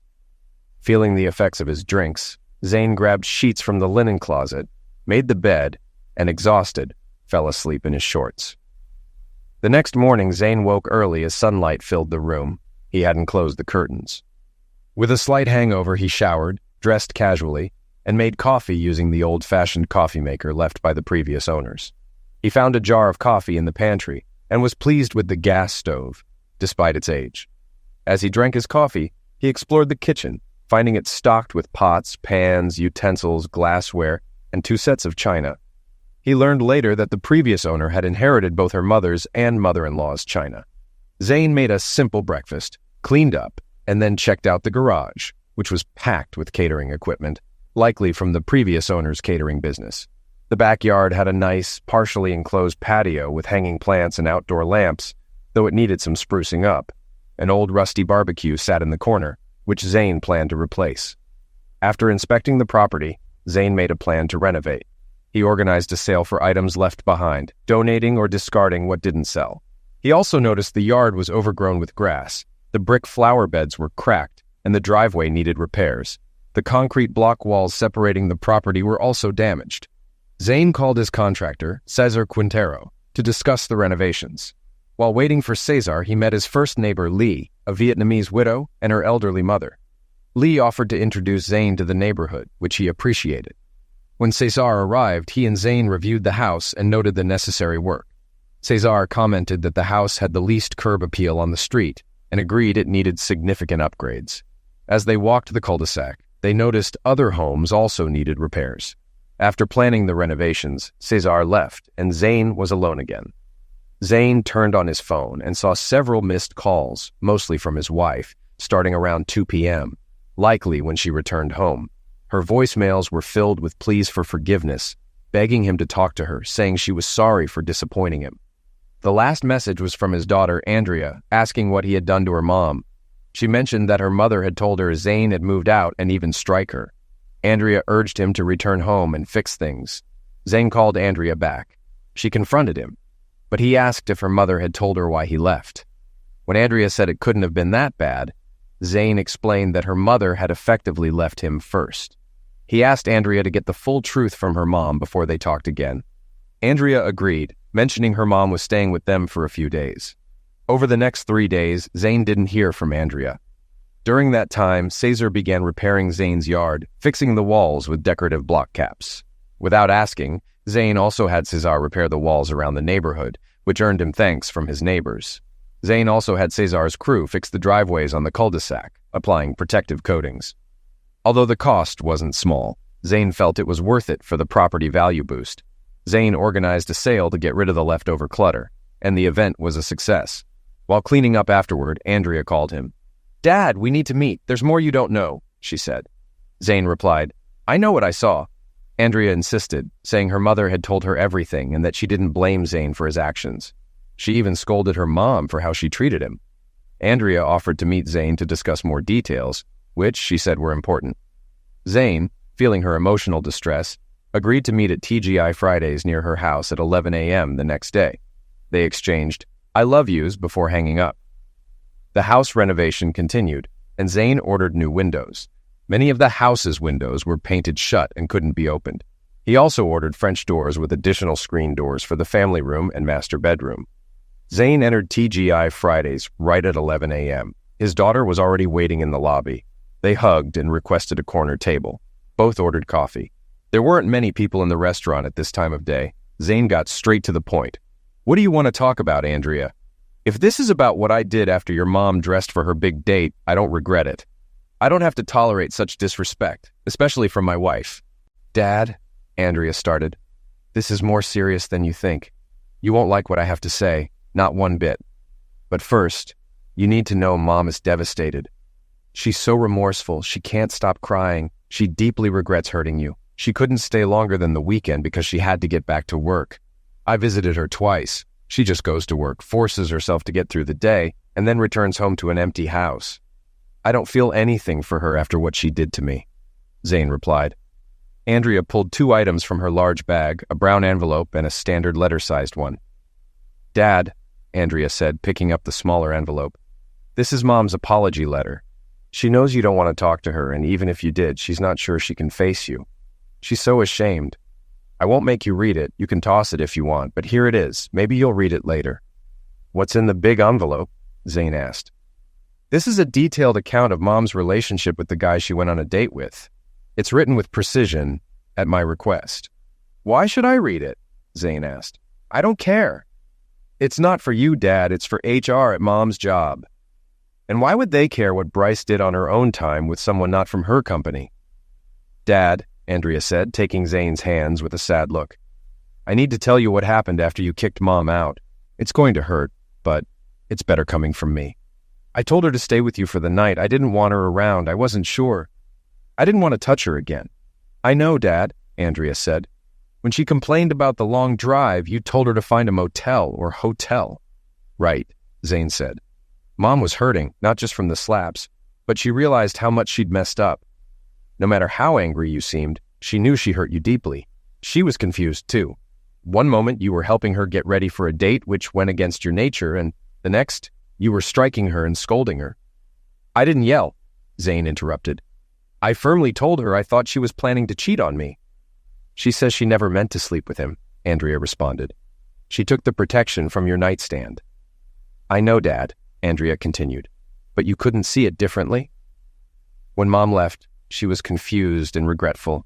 She decided to meet the salesman as planned to tell him it was over, and then she was going to stay with me for the night.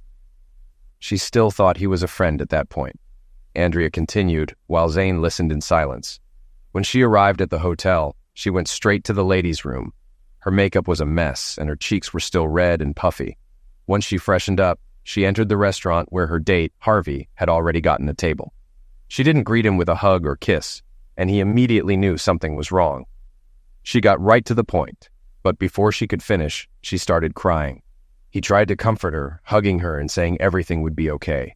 He ordered a glass of wine to calm her down, and she drank it all at once, on an empty stomach. Harvey told her not to worry about their relationship and that he understood, but he implied you were too controlling. He then ordered a bottle of wine for the table and criticized you, Dad, saying no real man would ever strike a woman. The wine started to relax Mom, and she kept drinking more. Soon she felt the full effects of the booze. She told Harvey she needed to leave and drive to my house, but he said she wasn't fit to drive, and she probably wasn't. Mom said if she couldn't drive, she'd get a hotel room and go to my place in the morning. Harvey checked the front desk and told her the hotel was fully booked because of a convention. He then invited her to rest in his room for a few hours before leaving. She was so drunk she needed help just getting to the elevator. Andrea paused, watching her father's reaction, but Zane remained silent, his eyes narrowing as he listened. Once in Harvey's room, Andrea continued, he helped her to the bed, but then things took a turn. He went from helping her to kissing her neck. Mom pushed him away, angrily telling him their relationship was over. She just wanted to lie down for a few hours because she felt dizzy and nearly collapsed onto the bed. Harvey was kind enough to lift her feet onto the bed and take off her shoes. She remembers him massaging her legs, but she soon fell asleep. Zane sat in silence, his jaw tight, as Andrea went on. The next thing Mom remembers is Zex. It was over in seconds. She told me she thought it was you. She didn't realize she wasn't at home in your bed. Zane slammed his hand on the table. So she slept with him anyway, he exclaimed. Dad, Andrea interrupted. Mom didn't consent to having sex with him. Zane shook his head, his frustration growing. She dresses provocatively for a hot date, meets him at his hotel restaurant, they have drinks, and then she goes up to his room. Now she's claiming no consent. Is that really true? Yes, Dad, Andrea replied quietly. But that's not all.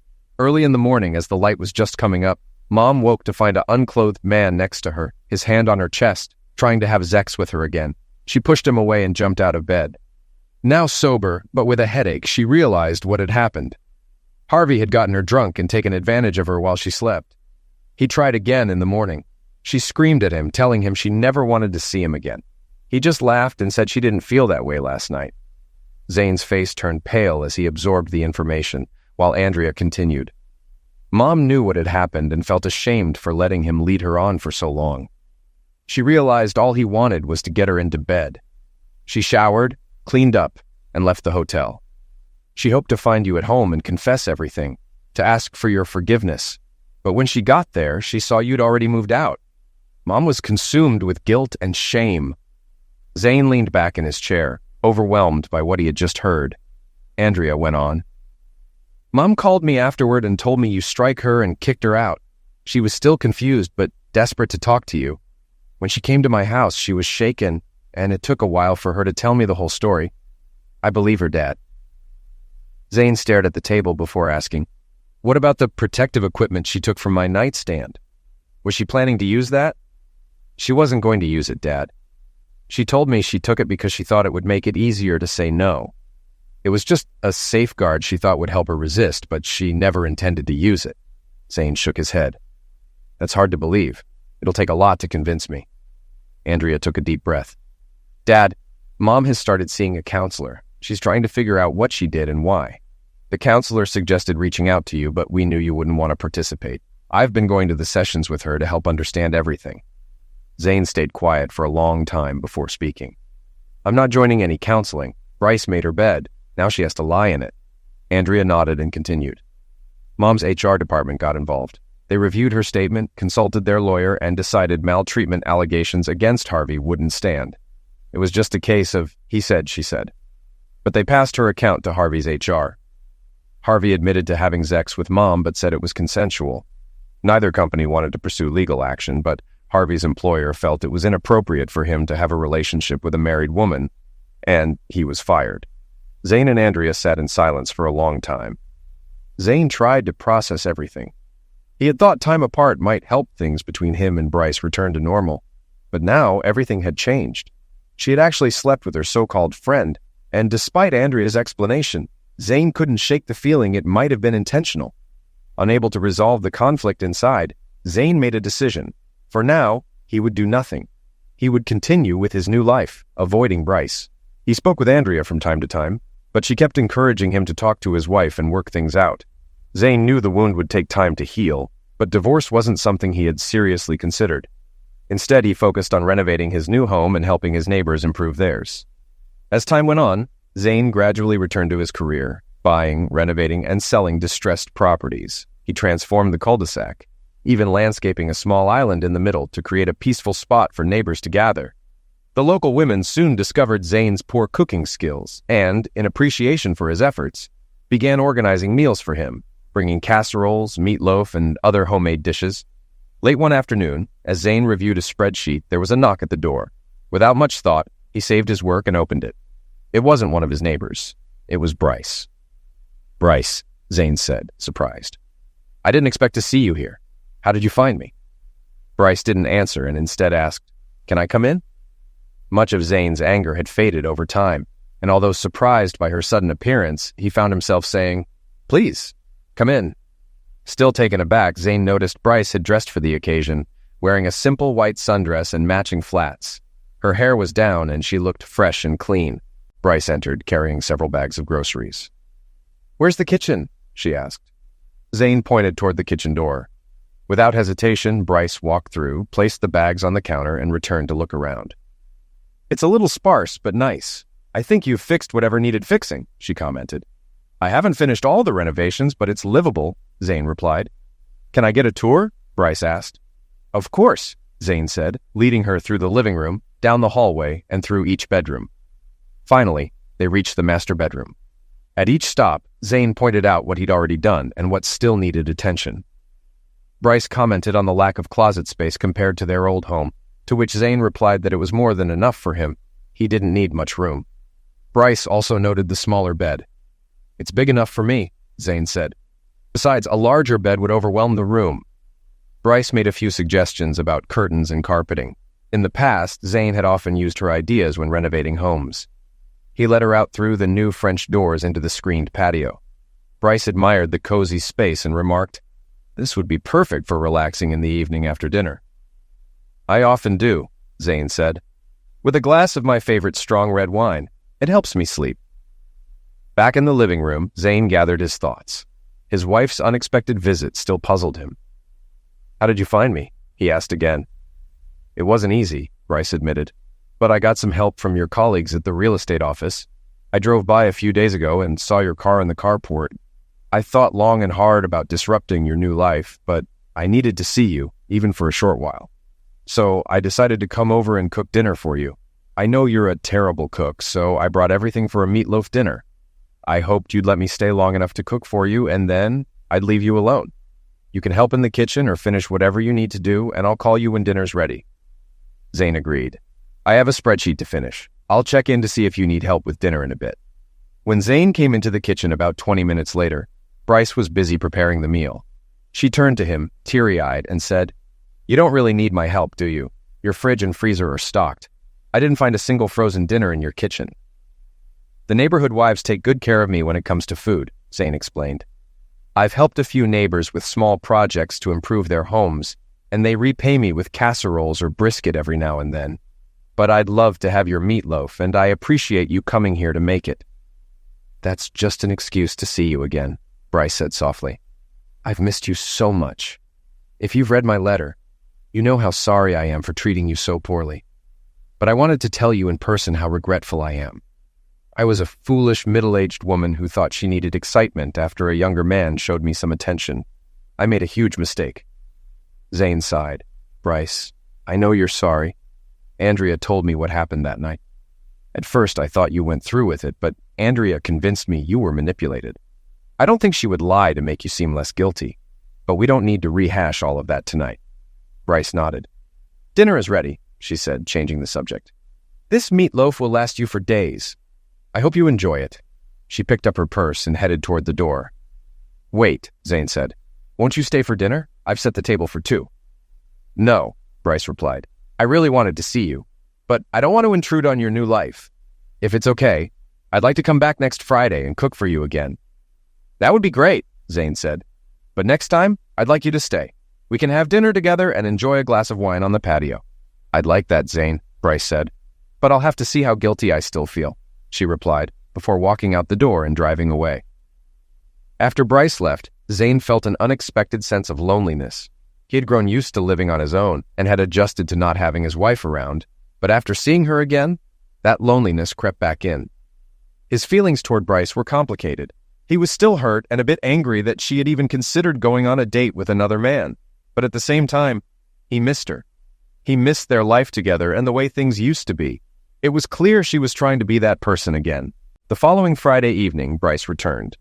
This time, she brought steaks for Zane to grill while she prepared salad, potatoes, and vegetables. Zane was ready with a bottle of wine, and they started drinking it as they cooked. They ate outside on the patio at a small table set for 2. The conversation was light. Bryce asked about Zane's work and the houses he was renovating, while Zane asked about Bryce's day-to-day life. Bryce admitted she had more free time now. After work, she mostly read and had joined a book club. Zane asked about her job, but immediately regretted it when Bryce admitted she still felt uncomfortable there. No one had mentioned the incident with the salesman, but everyone knew.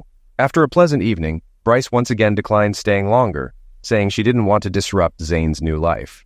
However, she added that she looked forward to their weekly dinners, and Zane agreed it was a routine he wanted to keep. About 4 weeks after Bryce started coming over, Zane emailed her one Thursday. He let her know that his cul-de-sac was having a party on Saturday, so she didn't need to cook on Friday or bring anything. Bryce replied, saying she would bring a bowl of potato salad to the party. When Zane opened the door on Saturday afternoon, he was pleasantly surprised at how great Bryce looked. She wore a lovely summer dress with a modest neckline. They relaxed together before heading over to the party, which began around 3 p.m.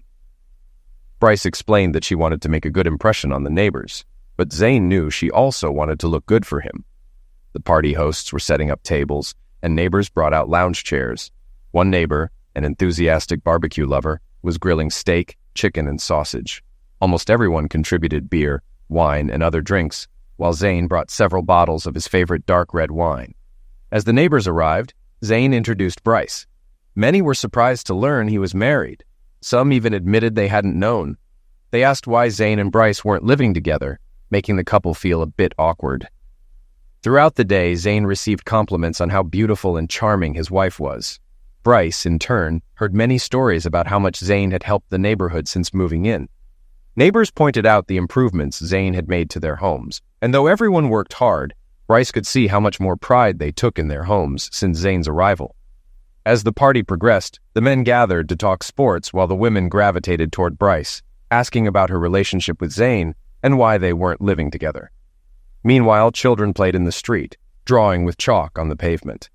By late evening, The party began winding down as parents took their kids home. Everyone helped clean up the leftovers. Zane carried some beach chairs back to his house, realizing he'd had quite a bit of wine. It was clear that Bryce was feeling tipsy as well. Once home, she started gathering her things to leave. "I don't think you should drive tonight," Zane said, noting how much she had drunk. "What should I do?" Bryce asked, not wanting to overstep by staying. "You can sleep in the guest room," he offered. "I have a t-shirt you can wear." "Thanks, Zane," Bryce said. "I don't want to cause any trouble." Zane went to his room and returned with a white t-shirt. Bryce took it, went into the guest room, and closed the door. As Zane was turning off the lights and adjusting the thermostat, he heard Bryce call his name. He turned to see her standing in the hallway, now wearing the t-shirt. The fabric clung to her curves, showing off her figure. Her bosoms were outlined, and her waist was still wrapped in a towel. "Zane," she said softly, "can you give me a goodnight hug before I go to bed?" Zane was captivated by her. He had nearly forgotten how beautiful she was, and for a moment, he let go of all the anger he had been holding inside. He stepped forward and wrapped his arm around her waist. Bryce, in turn, wrapped her arms around his neck and rested her head on his shoulder. They held each other for only a few seconds before Bryce broke the hug and hurried back to the guest room without saying anything, closing the door behind her. Zane was almost relieved that the hug had been brief.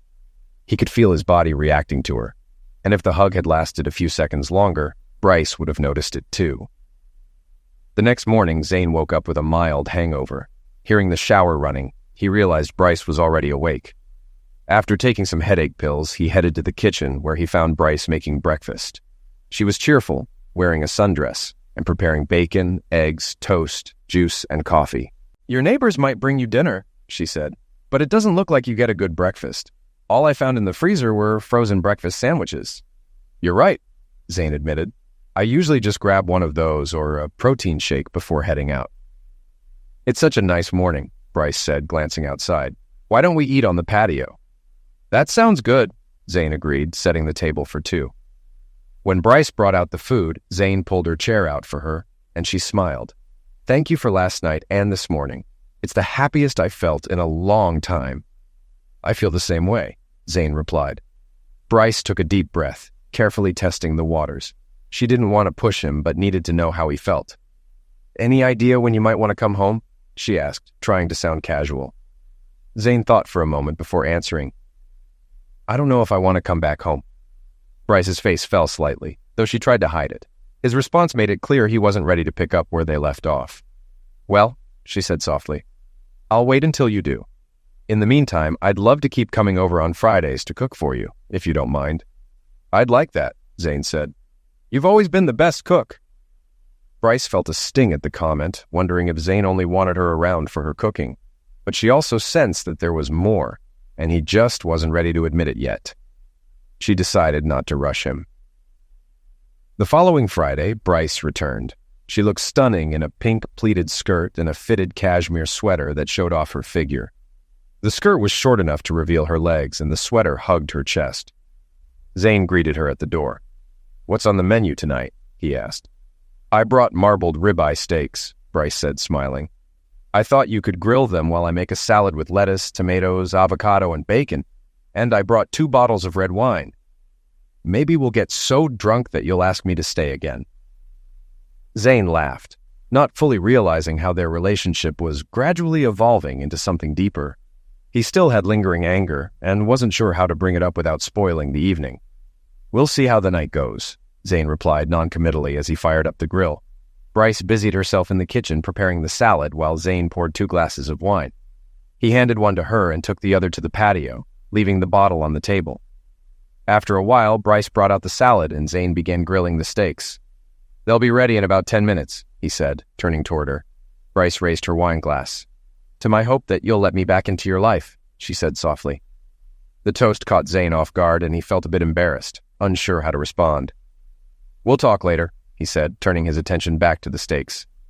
After a few awkward moments, Zane announced that the steaks were ready and they sat down to eat. Silence lingered for a while until Zane finally spoke.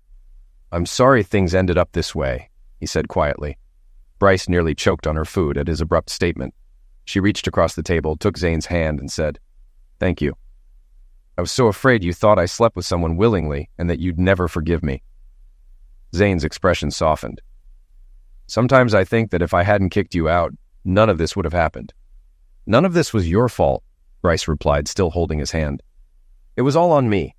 I let myself be charmed by a smooth-talking salesman. I'll never forgive myself for hurting you the way I did. I'll spend the rest of my life making up for it if you'll let me. Well, Zane said, lightening the mood, lettuce is a good start. After dinner, once the dishes were cleaned up, Zane asked Bryce if she wanted to watch a movie. Sure, she replied, smiling. But you picked this time. I want to watch something you'd enjoy. You know I'm into action movies, Zane teased. They're usually full of violence, nudity, and strong language. Perfect, Bryce said with a grin. I'll watch chick flicks with my friends. Zane scrolled through Netflix, finally choosing an action-packed movie he thought they'd both enjoy. As it started, Bryce returned from the bathroom wearing his favorite rose-scented perfume.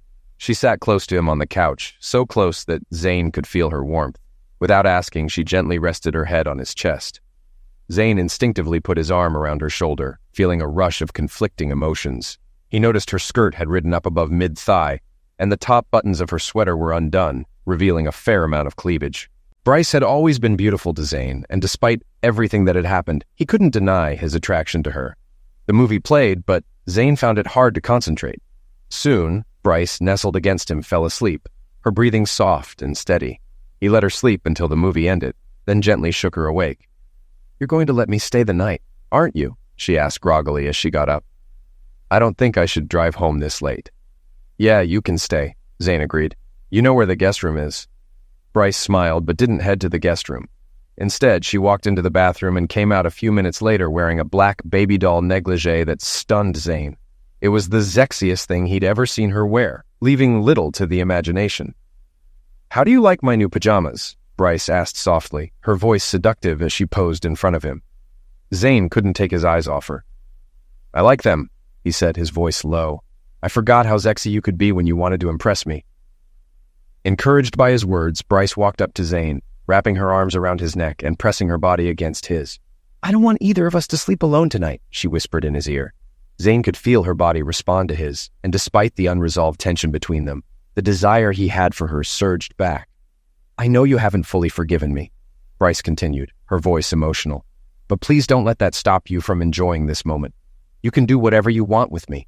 Anything. Any resistance Zane had disappeared. He kissed Bryce passionately, their lips locking in a heated embrace. He pushed her hair back and kissed her neck, eliciting soft moans from her. Zane picked her up and carried her to his bedroom, tossing her onto the bed. Bryce reached for him as he climbed on top of her. As they made love, Bryce thought to herself, how could I have been so foolish to think any moment with someone else could compare to this? She arched her back, pressing closer to him, feeling his intensity. That night, Zane and Bryce released months of pent-up emotions, going round after round before falling asleep in each other's arms. For Zane, it felt like all the sexual tension and anger had finally dissipated, and Bryce looked more beautiful and desirable than she had in years. The next morning, they sat together on the patio for breakfast.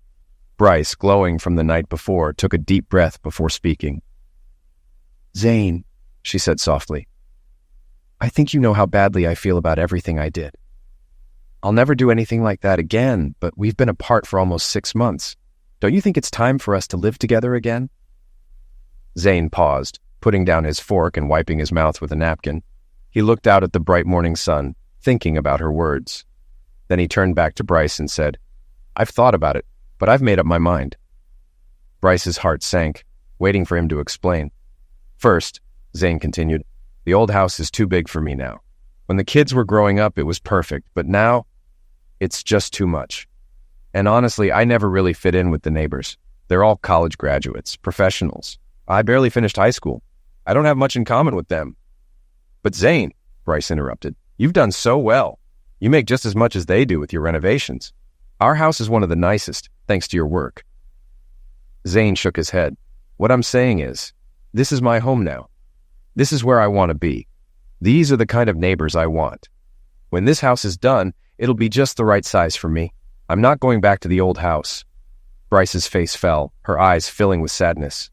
Oh, Zane, that's not what I wanted to hear. She stood up quickly, trying to hide her disappointment.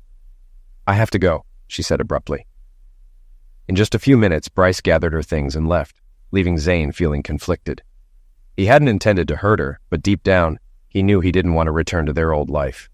The new house and routine had become his comfort. For 2 weeks, Zane didn't hear from Bryce. Then, one Friday afternoon, there was a knock at his door. When he opened it, he was shocked to see Bryce standing there with 3 suitcases. "I have 2 more in the car," she said, walking in and setting down the luggage. "What's going on?" Zane asked, confused, as he helped her with the other suitcases. Bryce wrapped her arms around his neck and kissed him passionately. "If you want to live in this house, then this is my house too," she declared. Zane stepped back, shaking his head. "Bryce, you won't like living here. There's barely enough space for your things, especially your clothes. In the old house, you filled every closet." Bryce smiled softly. "I gave away almost everything. What I have left is in these suitcases, but you'll still need to find a way to create a bit more closet space." Zane sighed, knowing the master bedroom didn't have enough room. He had considered knocking down a wall to expand into his office, but hadn't made a decision yet. "And your work?" Zane asked. "It's a long drive from here, and with traffic it'll be even worse." "I don't have a job anymore," Bryce said calmly. "I resigned." Zane blinked in surprise. "Why?" "I was still the subject of office gossip, and some salespeople made indirect comments based on rumors," Bryce explained. "Besides, you've always said you make enough for the both of us, so now I'm not working. I'll find other things to do." Zane looked at her doubtful. "Bryce, you won't want to sit here all day. Most of the neighbors work. You'll be alone." "I've thought about that," Bryce said. "Maybe I'll do charity work. I have a degree in accounting and studied psychology. Plus, I speak some Spanish. I want to help broken families and misused women. But first, I need to fix our family." With that, Bryce hugged Zane tightly and kissed him again. Zane knew she was winning him over, and he wasn't sure how to stop her. "I hope you didn't give away all your sexy cocktail dresses and heels," Zane whispered in her ear. "I kept a few," Bryce replied, intrigued. "Why?" "I was thinking we could go on a fancy date once a month, maybe more," Zane said. "I wouldn't mind dressing up and going out dancing with a beautiful woman in a cocktail dress. Maybe even stay at a nice hotel afterward." Bryce's face lit up with joy. "I love that," she said, kissing him passionately. "Welcome home, Bryce," Zane whispered as he picked her up and carried her to the bedroom.